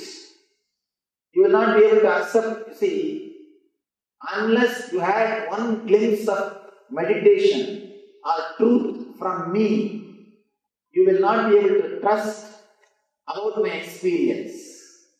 Unless you experience the technology which I created, you will not be able to understand. I discovered it. So first thing, if I start speaking about my enlightenment, either out of politeness you may start believing it. Believing is not going to help you. Or you may start arguing about it. Again, that is not going to help you. Neither arguing will help, nor believing will help, or you may take it as one more story, that's all. That is not going to help you. It may look like one more fiction, a story, a novel, very tasty, spicy, but that is not going to help you. Just have a little patience. Have today's meditation, tomorrow's meditation. Let this meditation work on you. You will have at least one glimpse of clarity, peace, or rest, or at least one moment of deep relaxation. Once that happens in you, only then you will be able to trust, oh, if this can happen to me, it must have happened to him also. Unless you get 1 inch or unless you get the glimpse, you will not be able to trust the other person has achieved. So I request you, please wait till day after tomorrow. Day after tomorrow, surely I will speak about my experience, about my personal experience. Unless you yourself got a glimpse, you will not be able to relate with what I am saying. Now, even if I say, it will be just one more story, it will not be an inspiration for you. I keep that as a last weapon to inspire you. My enlightenment story should inspire you and make you work towards that same experience. When you are that much mature, after a little bit of maturity, if I speak about my enlightenment, it can be an inspiration for you to work towards that same state. It can be an inspiration to make you express or grow towards the same state. Now if I start speaking, it may be only one more story. It will not be an inspiration. So please wait till day after tomorrow. Next. The point which you said about happiness. I was talking to my son and I said, what about this year? This is what I am benefiting. Or he said, okay, I am already happy. What do you want me to do? Why should I? I think that's what you said, that we relate ourselves with the happiness which we think it is happiness. And even to myself. If he is really already happy, don't bother letting me happy. Don't That's what I said. But at the same time, I could not explain to him what unhappiness I have. I was able to say I am benefiting out of the technique. But I think they are not able to express our unhappiness because we live in some kind of happiness. Express? Any unhappiness. So, I mean, for us to proceed, I think we must know what is happiness. Then only we can. First thing, two things we need to understand. If they feel that something is happy, let them live. Only life can teach them. You cannot teach them. All of you be very clear. You cannot teach to anybody. Only life can teach. That's first thing. Second thing, unless they need help, your help cannot help them. If you try to help them without they asking you to help, it will be like a scout boy story. What happened to the scout boys? What they did, the same thing you will be doing. When they need your help, let them come. Only life can teach. Second thing, your idea about happiness and unhappiness has come out of your experience. Please be honest and clear. Did you really listen to your father? No, we were not. When they, Actually, we listen to our father, but the generation now is different. To tell you honestly, I am not able to believe this statement. No son listens to the father. After they became father, because of their vested interests, they forget that they have not listened to their fathers. Because they have to train their sons, they remember only the incident in which they listened to their fathers. Only those incidents they remember. They do not remember the incidents in which they said no to their father. And I tell you one simple basic thing. You feel you are a man only when you say no to your father. Till then you feel you are a child. Just to prove that you have become a man, you start saying no to your father. It's a basic psychology. It's a basic thing. When you say no, you feel you are somebody. You feel you are somebody. So, please be very clear. Whatever you say, your son is going to say no. Because he wants to be somebody. One beautiful paragraph I read in a book. One guy says, I found 3 ways to do a thing. Friend asks, what are the 3 ways? He says, first, do it by yourself. Second, get some workers to do. Third, tell your kids not to do. That's all. It will be done. Tell your kids not to do. It will be done. See, there are 3 ways to do anything. Whenever you say, he is just waiting to say no. He is just waiting to say no. Saying no to you creates a deep courage and strength in him. And it makes him feel that he is man. Now he is on his own. So we need to understand, we also said no to our elders. Later on in the old age, because you start having the problem of selective amnesia, you start remembering only the incidents in which you said yes. You forget the thousands of incidents in which you said no to your elders. Be very clear, what we did, the same thing they are also doing. Only life can teach. There are so many people who are married. They come to me and tell, Swamiji, before marriage, if I would have met you, I would have never got married. I would have been with you. I would have dedicated my whole life for spirituality. And I tell them, marriage is like a roller coaster. Whoever is sitting inside, they all wanted to jump out. Whoever is outside always wanted to sit at least once inside. Whoever is outside, they are all having a deep interest and excitement. Why not once? Why not experience once? And whoever is inside just wanted to jump out. Be very clear. Only life can teach. You cannot teach. Let us be very clear. Only life can teach.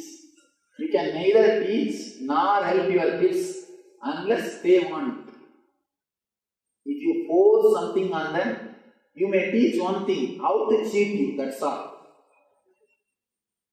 If you force some rules or regulations on them, you may teach them one thing, how to cheat you. That's all. Nothing else can be done. Let us be very clear. life only can teach.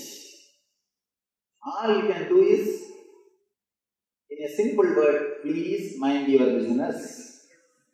And I am telling with all respect because I am not directly related. And if you start forcing, you will listen the same word without respect. That's all. That's all is the whole life. Let us see the reality. Let us come to the practical situation. I am not ready to give any idealistic solutions. Please understand.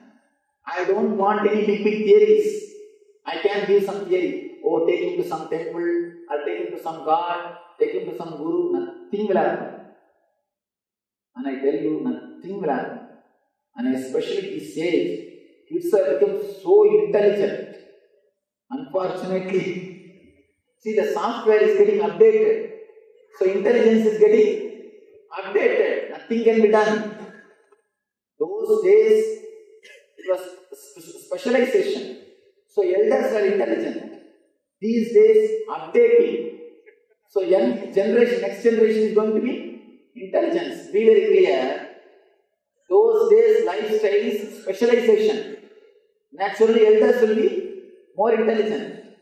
These days, life is based on updating. Naturally, youngsters will be intelligent. All you need is drop your ego and respect the youngsters. That's the only thing can be done. Nothing else can be done. Because fortunately or unfortunately, the whole social setup has turned from specialization to updating. The system is not now specialization. It is all about updating. It is not about specialization. It is all about updating. So, let you be ready for respecting the next generation. Next question. Swamiji, you are talking about we are not the body, we are not the mind, and we are not the ego and the element. But in the true sense, what are we actually? What is the I? Because you also said about the dropping of the ego and then you functioning independent of the ego. But is the I itself not an element of ego itself? And is it not in contradiction with the I thought and the ego? So in case we drop the ego and we say, no, I am not the ego, but I am functioning, is that also not an aspect of the ego itself? So who am I actually? Am I just a thought? Am I the consciousness or whatever? Beautiful questions. Beautiful questions. But I really suspect, do you need answer? Please understand, person who needs answer will put usually only one question. Person who puts continuously so many questions, he needs only experience. He cannot be given answer. First thing, you assumed so many things and you say, if I drop the ego and I start saying, I am living without ego, is it not ego? The moment you drop the ego, you will never say I am living without ego.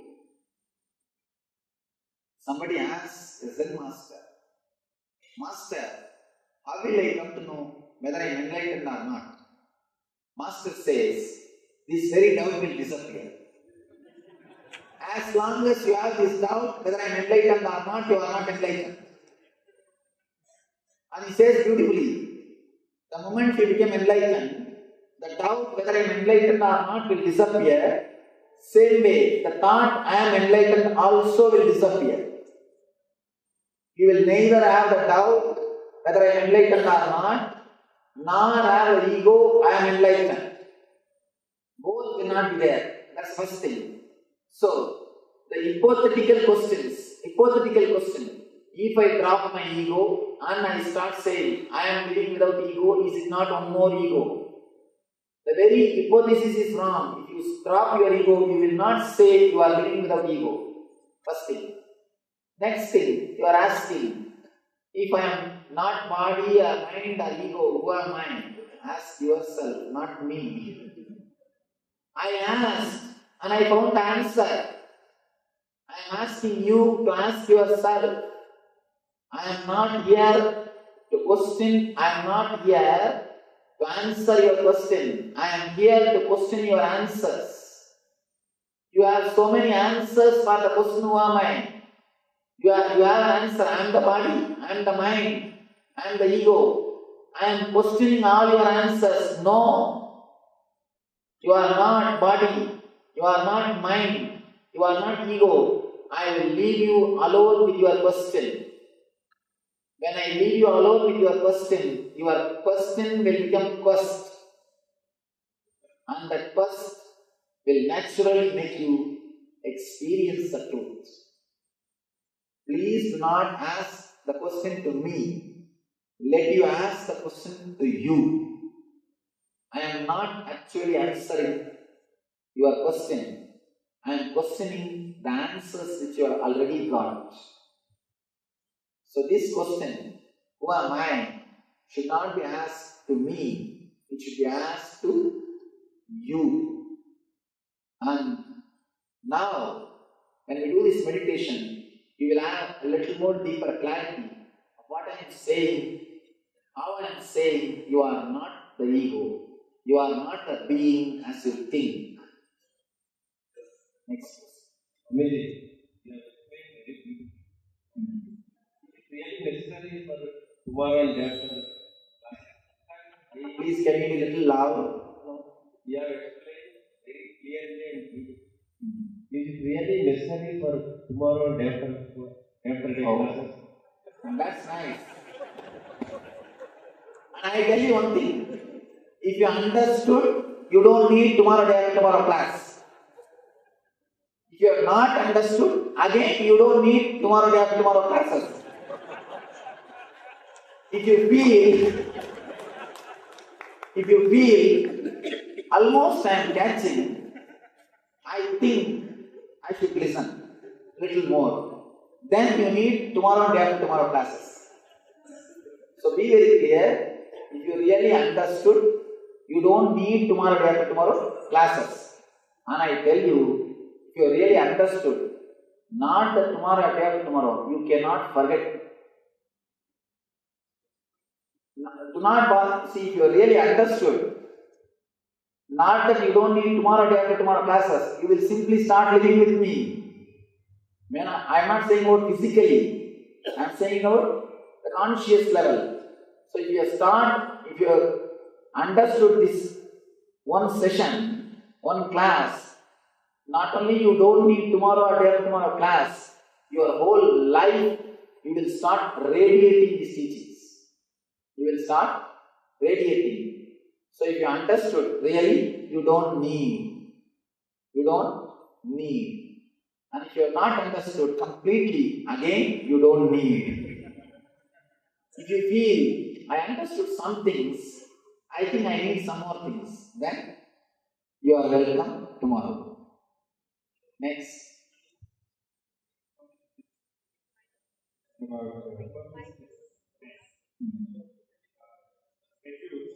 One minute. There are 2-3 mics.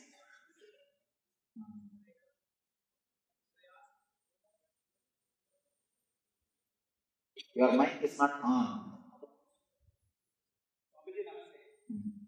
Actually, only person who is little loud, only he can be heard. A small story. One young artist, he gets a role in a drama, and he rushes to the house to have tremendous excitement, and he shouts, he tells, Mother, I got a beautiful role. Mother asks, what role? I got the husband's role.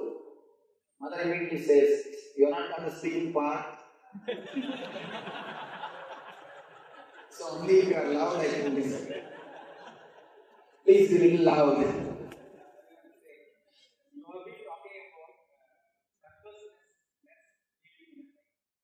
What purposelessness?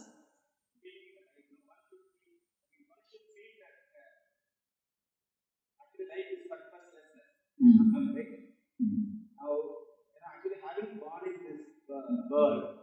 We have to grow, we have to have some commitment, and we have to end our life also as the time comes. When given under this situation, if there is a feeling which we have to cultivate as purposelessness, then we have some commitments in life, we have to have some goals in a practical day-to-day life.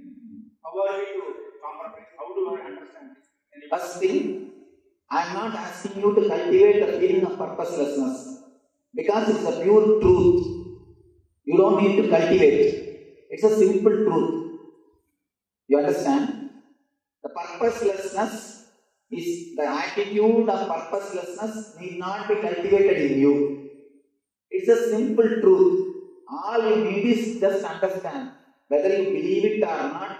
Your life is not under your control. Am I right?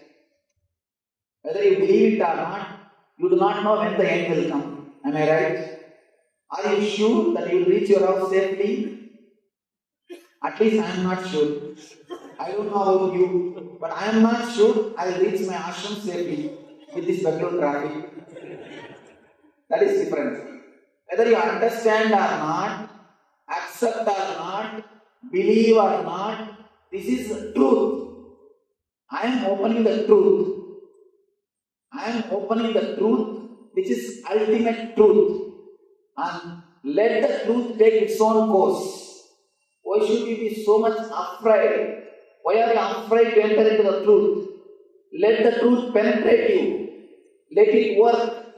Why should we? You see, before entering into the truth itself, we are afraid. No. This is there in my life. This is there in my life. This is there in my life. If I enter into the truth, what will happen to this? What will happen to this? What will happen to this? That small wave is afraid that if it drops into the ocean, what will happen to the bubbles which he collected? And when the wave was raising, he asked all the next waves, no, you are my wife, please stand here. You are my daughter, please stand here. You are my son, please stand here. I have a commitment for all of you. I have to do this, I have to do that. And suddenly the wave disappears. Not only that wave, all the waves disappear into the ocean.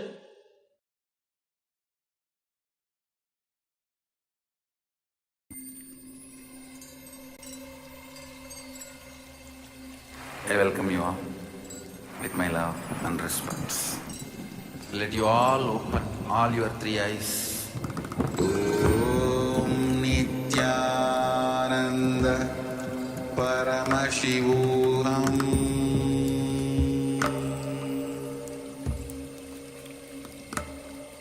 Om Nityananda Paramashivoham.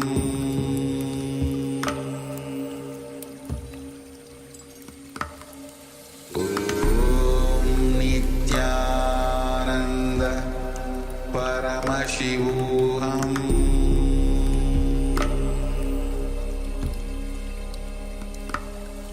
Om Nityananda Paramashivoham.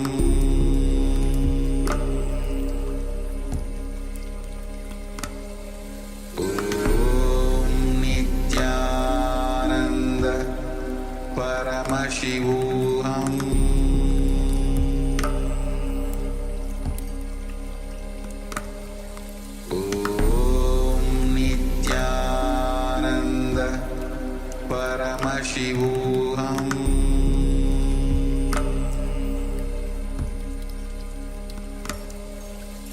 Om Nityananda Paramashivoham.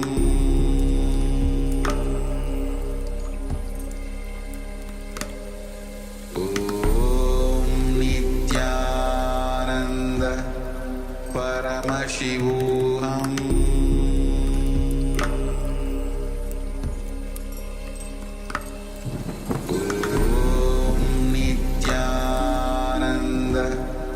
Paramashivoham.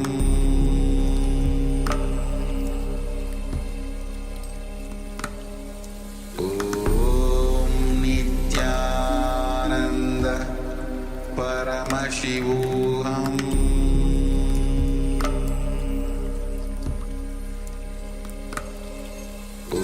Om Nityananda Paramashivoham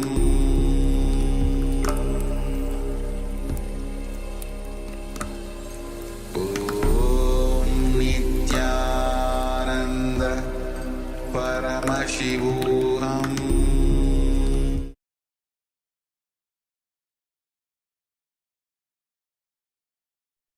Yes. Nityananda everyone. After this powerful segment, where Swamiji revealed all the details on how to be intelligent and spontaneous, let us now enter into the internalization exercise. We are going to learn all the different things that can be unclutched from. What all we can unclutch from. We have done an introduction to the unclutching process, the fish jumping process. And we had just a general unclutching meditation where we were looking at Swamiji's third eye. And now we are going to dive deeper. We're going to go step by step, layer by layer, deeper and deeper into the meditation. So requesting all of you to please settle down as we enter into this process. Yes, so Swamiji beautifully tells us there are 9 different levels of unclutching. So let us start first of all with unclutching from the outer world. So unclutching from all the difficulties, all the stress, all the suffering, suffocations that are created by money, name, fame, and so on. Let us leave these ambitions aside for now, because there is nothing to gain in the outer world right at this moment. So we're going to leave all of that outside the door. Like Swamiji says, leave them outside the door, just like you leave the shoes outside the door. They'll be there when you come back out. So for now, let us just experience the ultimate wealth. And the ultimate wealth, as Swamiji beautifully tells us, is extra free inner space. So in the meditation techniques, we talk about our inner space, the inner space that Swamiji has initiated us in. And it is important that we expand this inner space to experience the ultimate wealth. So let us now just breathe in and breathe out slowly and deeply.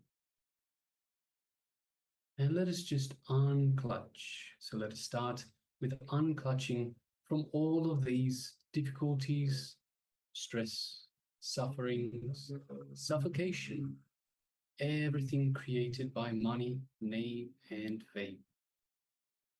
So let's just breathe in deeply and slowly, and breathe out deeply and slowly, and unclutch from all of these. Let us continue.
Keep your eyes closed.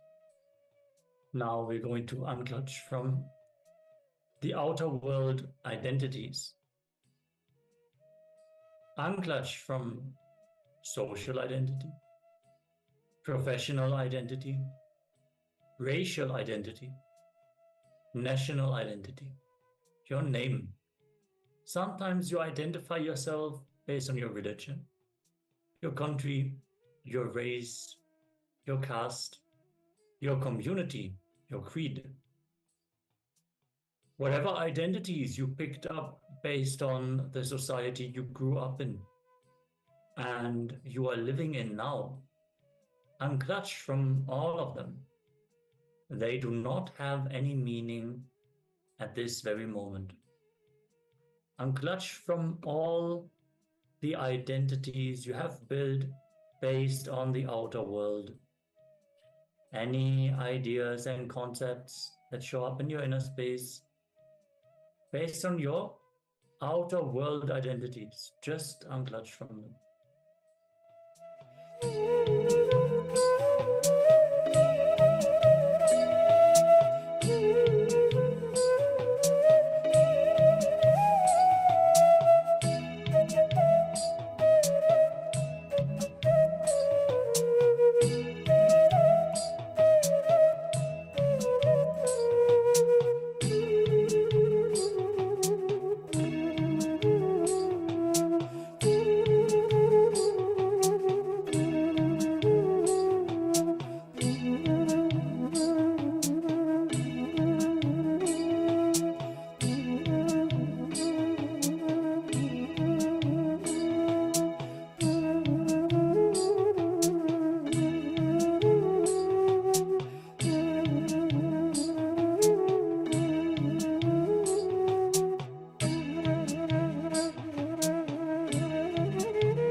Yes, let us move on now to unclutching from thoughts.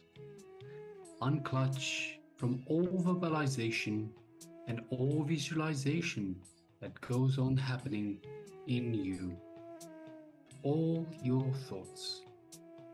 Don't suppress them, don't engage with them, just witness them and unclutch.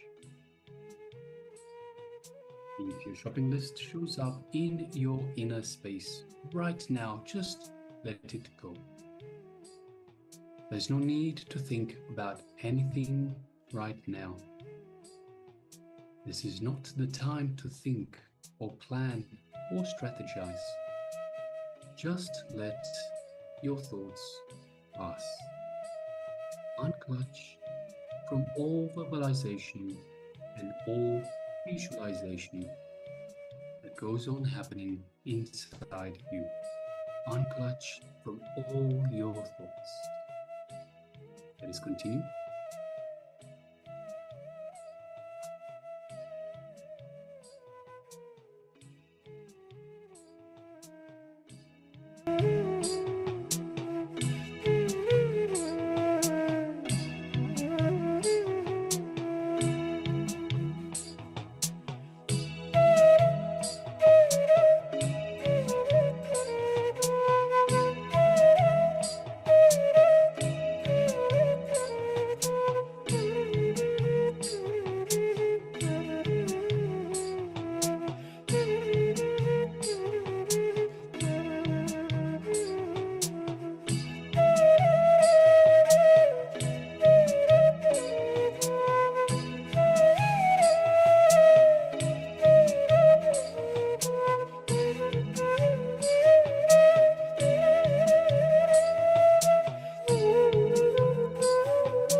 Let us move deeper.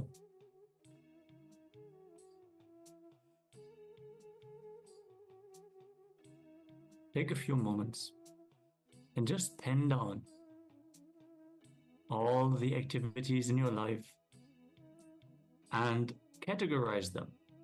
First, luxurious activities. Things that you do for your own enjoyment, but you don't need them in your life. That's the first category. Second, existential activities. So things that you need to do for your social, for your environment, for your stand in society. Pen down your existential activities. And in the third step, pen down survival activities. Things you have to do for your very survival and for the survival of your family, your team members. So write down all the activities in your life and categorize them into these 3 categories. Let us take a few moments for this step of the exercise.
Now let's move on to unclutching from luxury activities. So these are activities which you may not require for your life. Things such as playing video games, luxurious activities, holidays, flights, and so forth. So let us unclutch from all the luxury activities that are not required to run your life. Let us continue.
Now let's move on to unclutching from existential activities.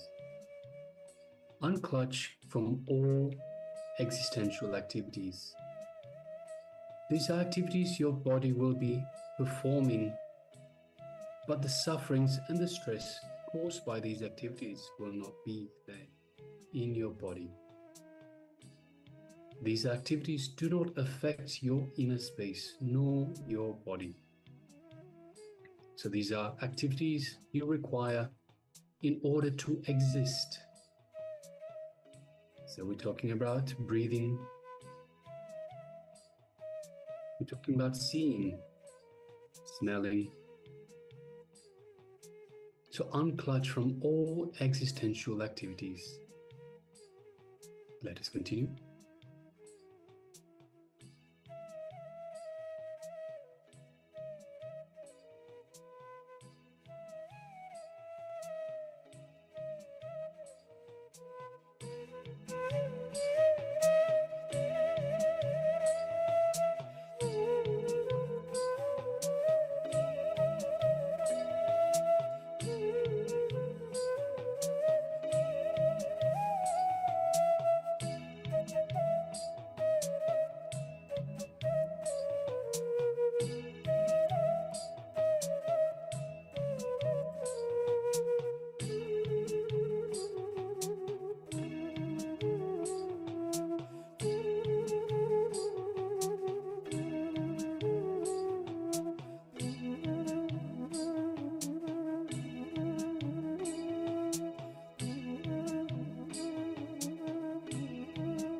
Now, unclutch even from survival activities.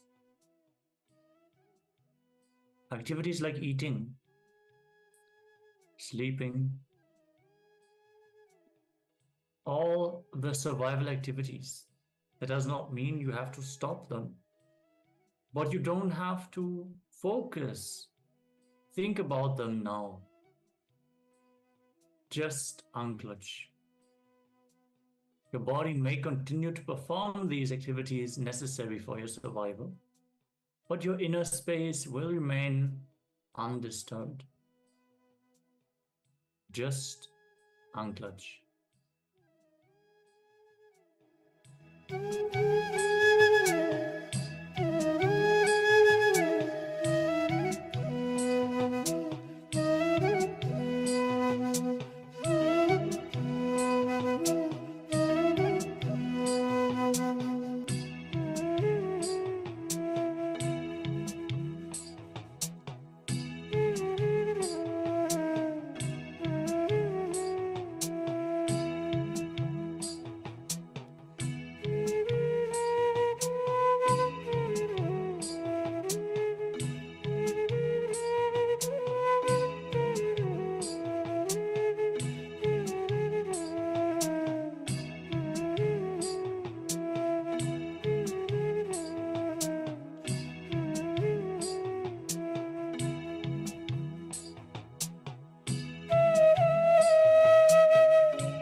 Yes, you can now relax as Swamiji has taken us through these 9 different levels of unclutching. So to unclutch from everything, the very existence, from the luxurious activities, from existential activities, from survival activities, from everything, outer world, inner world. So all of these different levels of unclutching to take us into Nirvikalpa Samadhi, into perpetual unclutching, into the space of restful awareness. And of course, in touch with our true self in that space between the thoughts. So next we'll be moving on to another segment in the program for today, which is a kriya for insomnia care. So you might say, hey, I don't have insomnia, but there's so many benefits. Even if you don't have insomnia, there are so many different benefits of practicing this kriya. And the kriya will involve some exercises, some asanas, some pranayama, some breathing exercises, meditation techniques. So you will require some space for yourself to perform these, as well as a nice quiet area where you are undisturbed. So requesting everyone, let us find this quiet space for us. And of course, Swamiji's kriyas, so Swamiji has developed a set of 108 kriyas. These are personally designed and developed and even tested by the Supreme Pontiff of Hinduism himself, by Swamiji, to make sure that we get the best of the best. So these are for various different ailments, different cures for different things that may affect us. And because it is guided meditation, guided kriya techniques by the Supreme Pontiff of Hinduism, it is infused with the super consciousness of the Supreme Pontiff of Hinduism. So as such, it is a darshan. So requesting everyone, please switch on your cameras. It is the best way to receive this darshan in the form of this kriya of insomnia. So requesting everyone, please come on camera, be ready to receive the Supreme Pontiff of Hinduism as he guides us through this kriya of for insomnia care. So let's come to the space of listening and let us begin.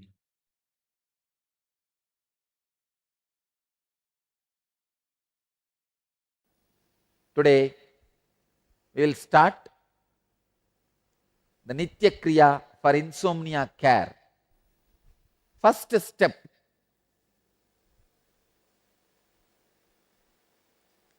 Adhyashyah Shetekara Yugmam Vakshe Bhumim Avastabhya Karayuhu Talabhyam Padaucha Shunyecha Vitasti Chordvam Vadanti Pitam Munindraha. Let me translate word by word. Lie on the ground, face downwards, the two hands being placed on the chest, touching the ground with the palms. Raise the legs in the air 1 cubit high. I'll now show you the mudra. Please understand. Put your hands like this and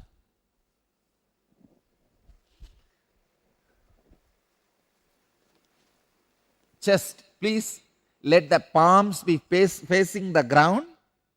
And on the palms put your chest and put your nose on the ground. Raise the whole body, lower body, including thighs, for 1 feet high.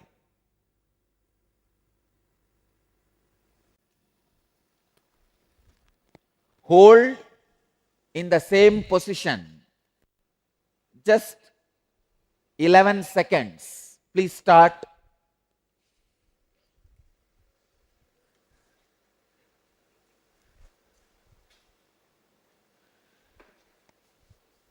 This is the Kriya for insomnia. Insomnia care. Please start. All of you make enough space.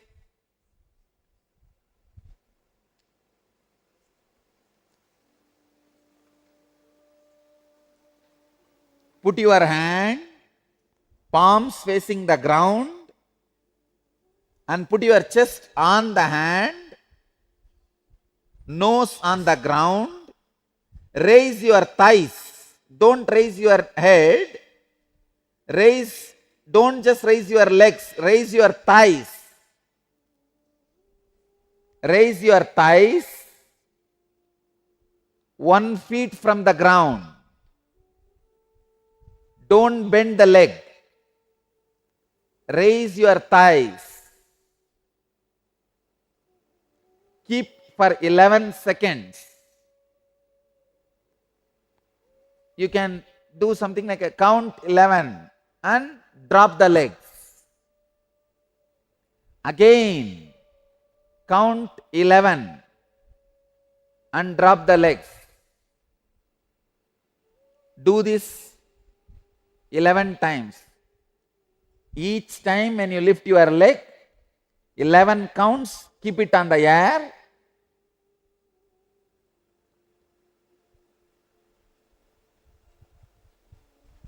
Drop it. Again, keep it on the air. 11 count. Don't count fast. Count slowly. 1, 2. All right, let me guide you. Raise the leg. 1, 2, 3, 4, 5, 6, 7, 8, 9, 10, 11. Drop. Now you will see your breathing is suffering. Your body is suffering for prana. Breathe in and breathe out in a very relaxed way. But the nose should be touching the ground. Then again now, raise the leg. 1, 2, 3, 4, 5, 6, 7, 8, 9, 10, 11. Drop.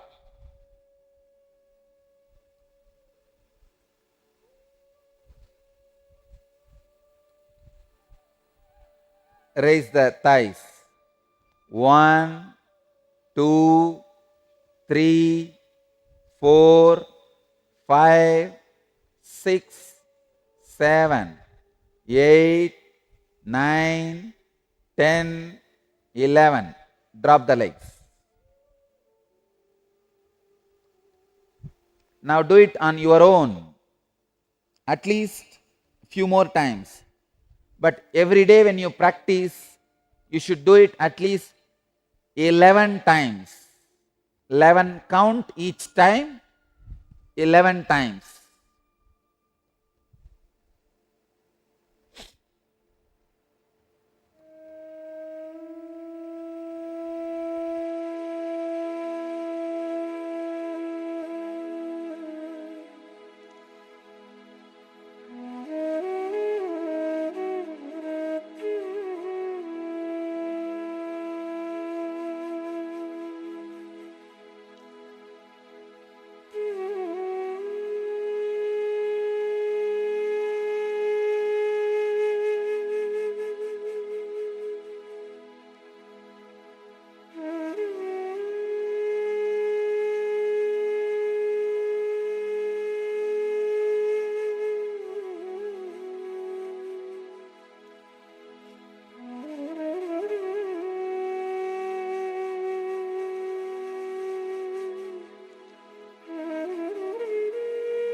Second instruction.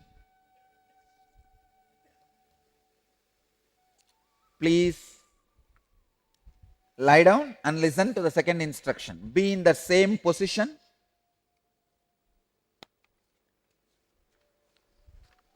Second verse. This is from Garanda Samhita, Upadesha 3, verse number 10.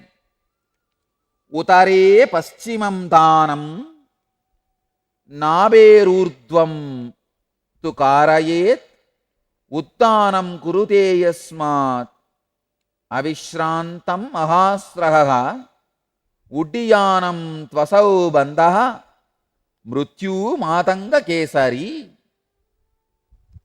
Contract the bowels equably above and below the navel towards the back, so that the abdominal viscera may touch the back.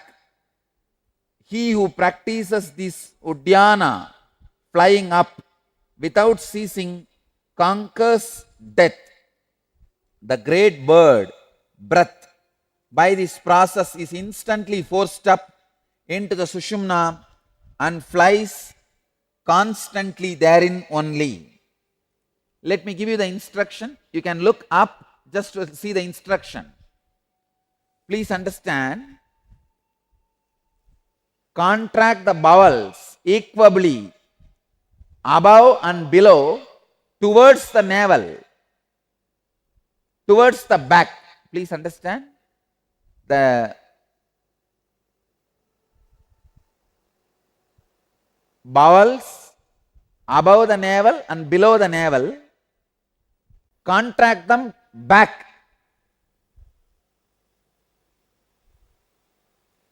Hold for 21 count like that. Hold and count inside.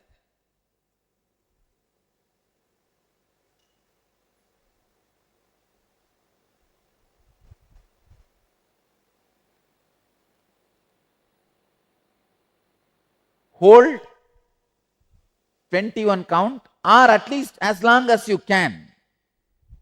Actually, because you are counting, when you can't, you will count quickly. So don't bother. So hold as long as you can. Understand? The bowels above navel and below navel, both part equably contract them towards up and back.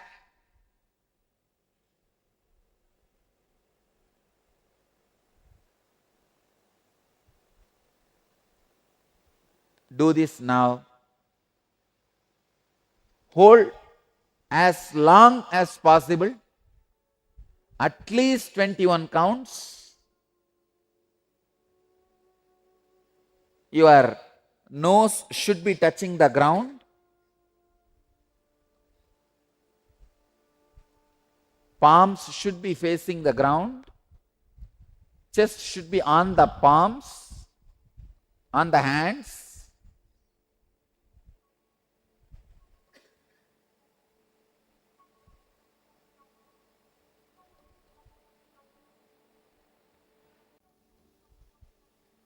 Hold as long as you can. When you feel you can't hold, relax and again hold. Hold and relax at least 21 times. Hold 21 times, relax 21 times.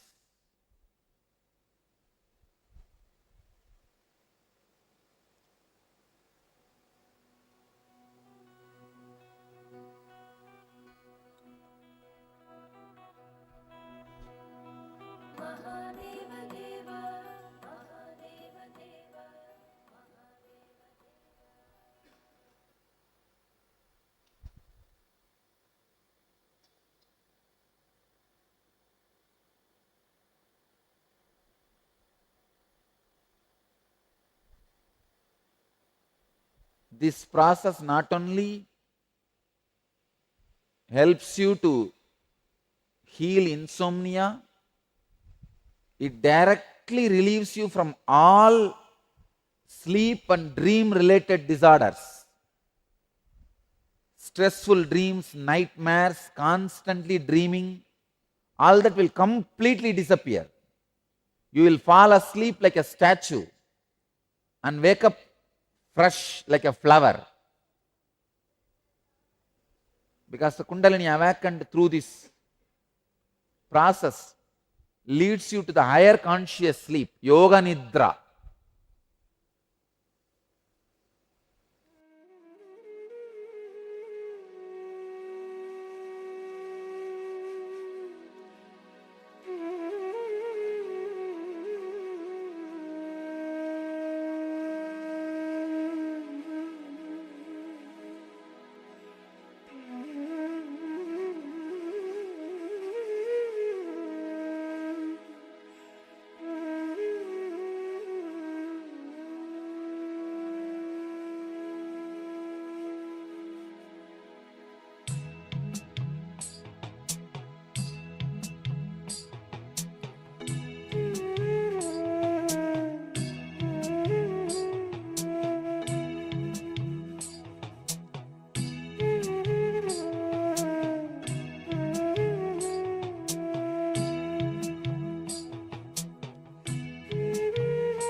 Now, the third step, do raising the leg and Uddiyana Bandha, both together. Please understand, hold your bowels up and back and raise the thighs, both at a time. Hold as long as you can and relax. Do both now together, raising the leg and Uddiyana Bandha, both.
Please understand, raise the legs together, not apart. Raise the legs together and hold the bowels, navel backwards, up and back. You will see a unique breathing pattern will develop around you, which will awaken intense Kundalini.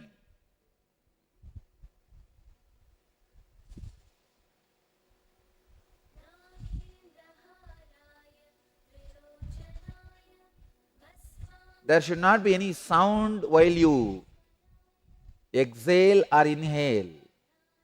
It should be very soft and sensitive.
relax.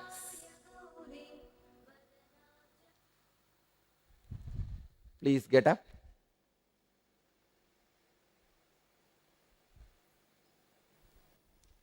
Understand? A very powerful Kriya.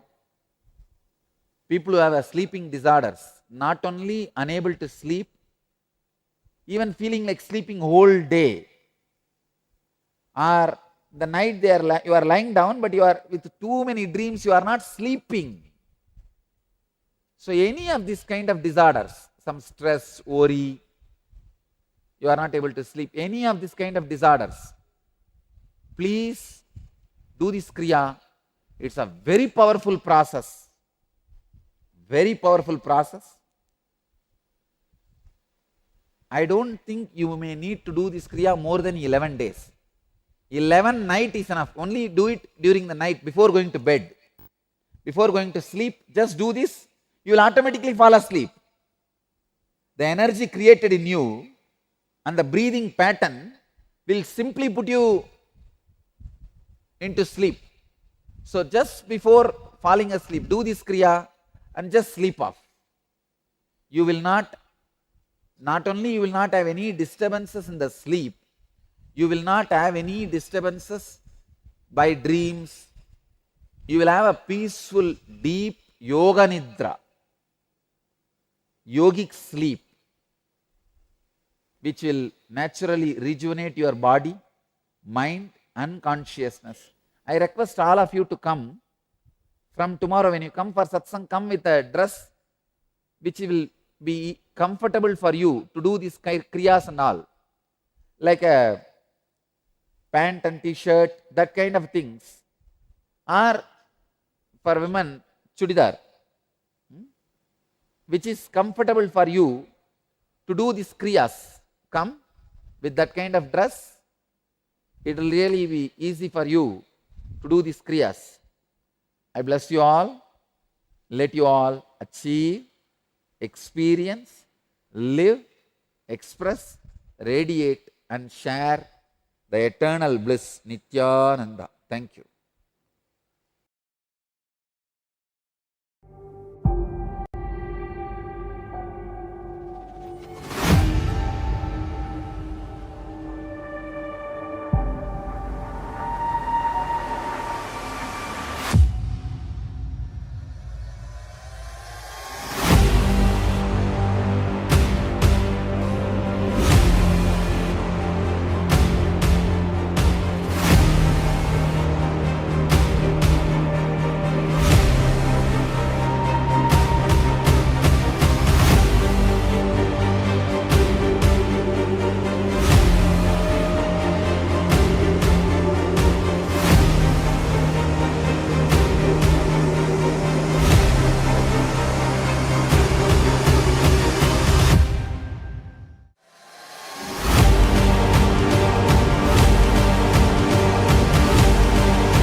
I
welcome you all with my love and respect. Let you all open all your three eyes. Om Nityananda Paramashivoham.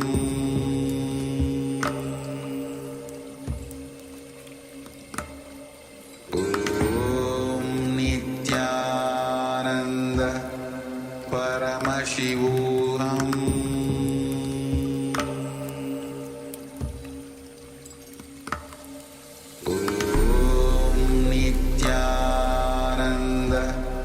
Paramashivoham.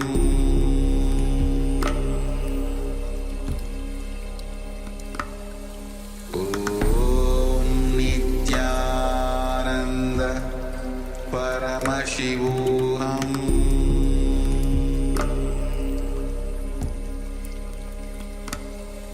Om Nityananda Paramashivoham.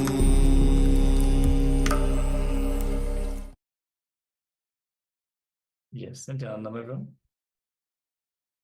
After this powerful kriya, for the care of insomnia being sleeplessness or difficulties to get a good night's rest, being up in the night without being able to fall asleep or sink into the restful sleep. If you participated in this kriya, please share your experiences. And if you do suffer from insomnia, please let us know.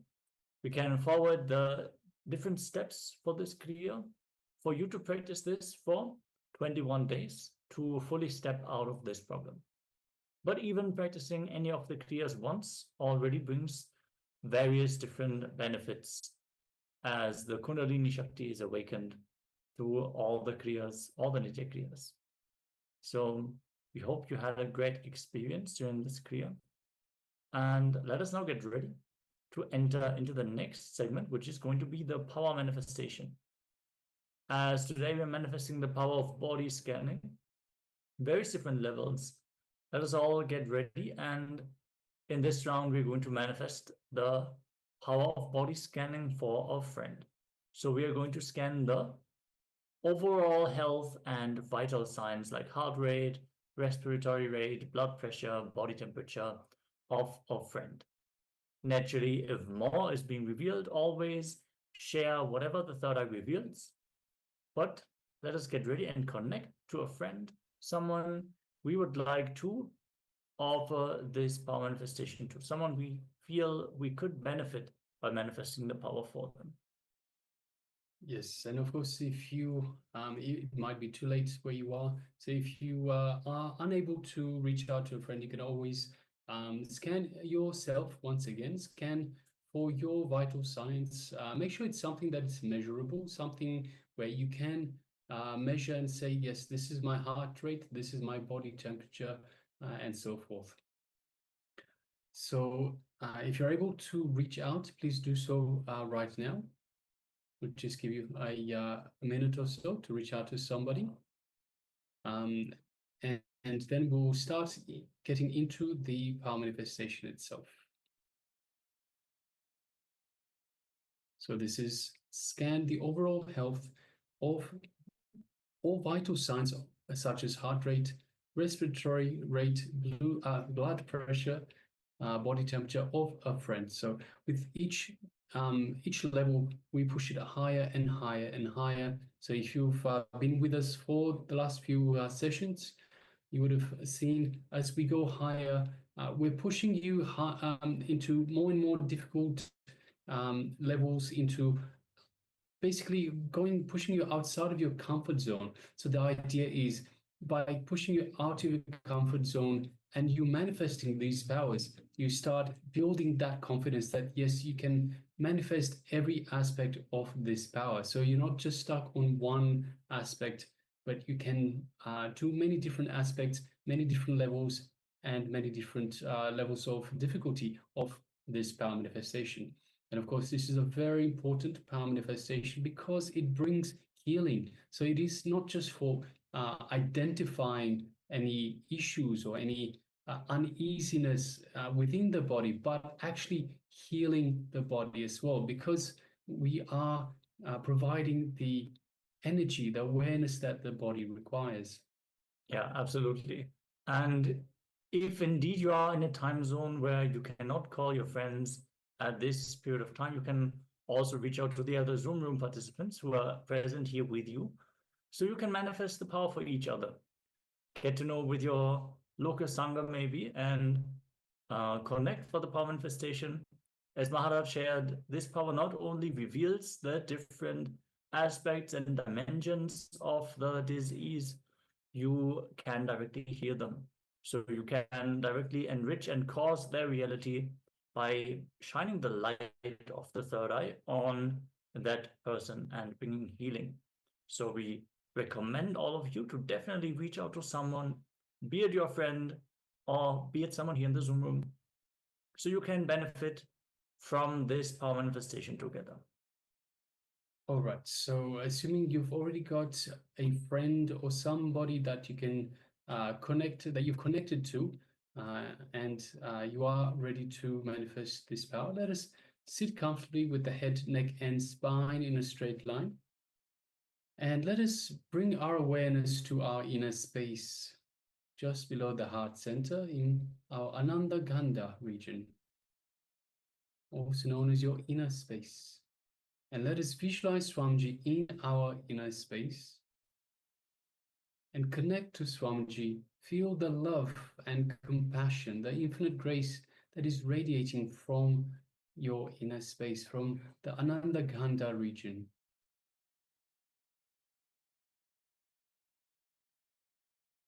And just take a moment and kindle this feeling connection to Swamiji in your inner space. And feel the connection getting stronger.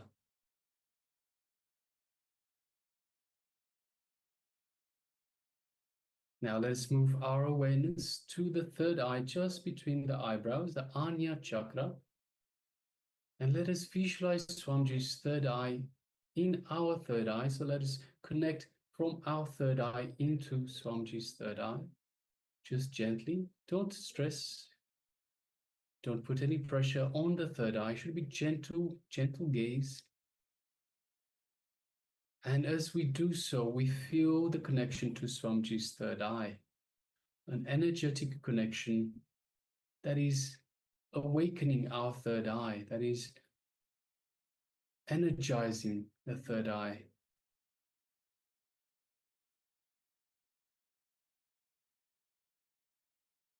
Now let us start chanting the Mahavakya that Swamiji has given to us to further connect and strengthen this feeling connection to him.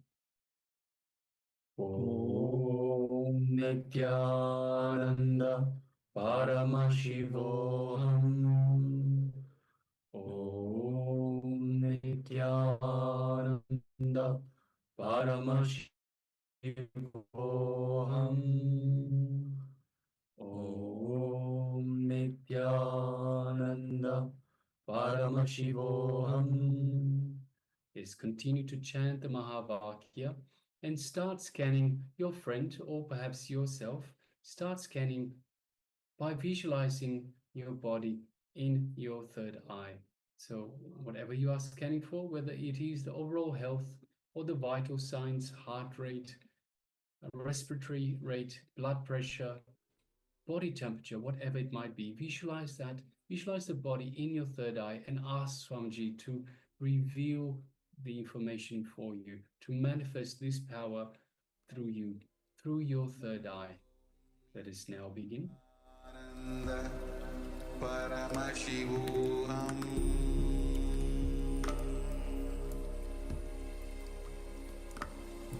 Om Nityananda Paramashivoham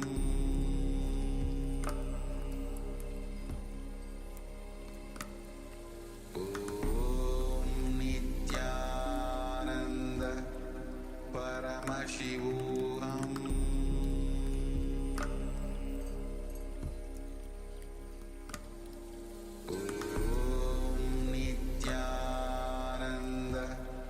Paramashivoham Om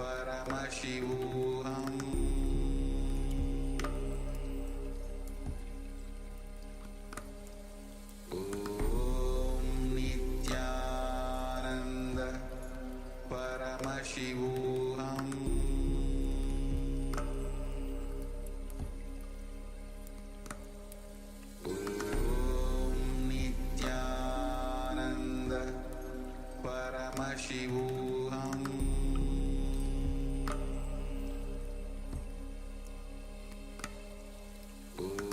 Om Nityananda Paramashivoham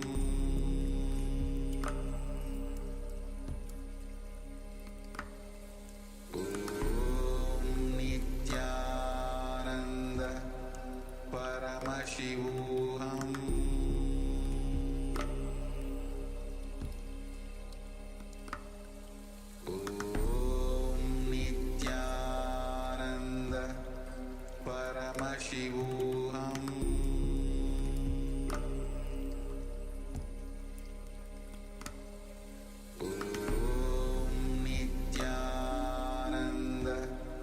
Paramashivoham Om Nityananda Paramashivoham Paramashivoham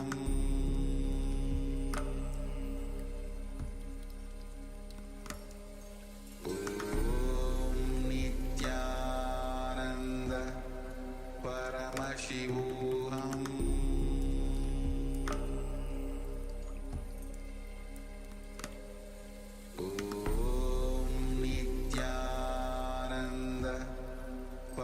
Paramashivoham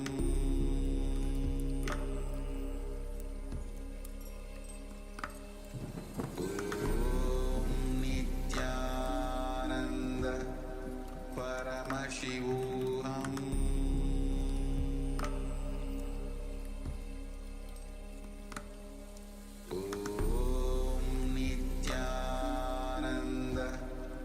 Paramashivoham Om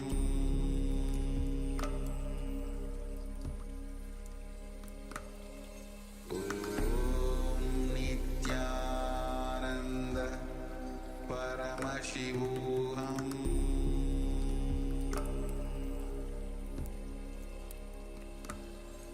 Om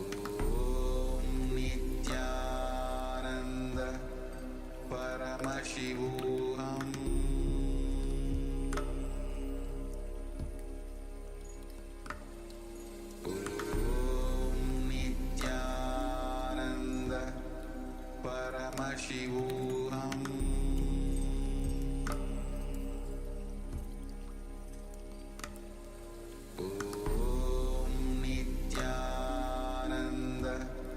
Paramashivoham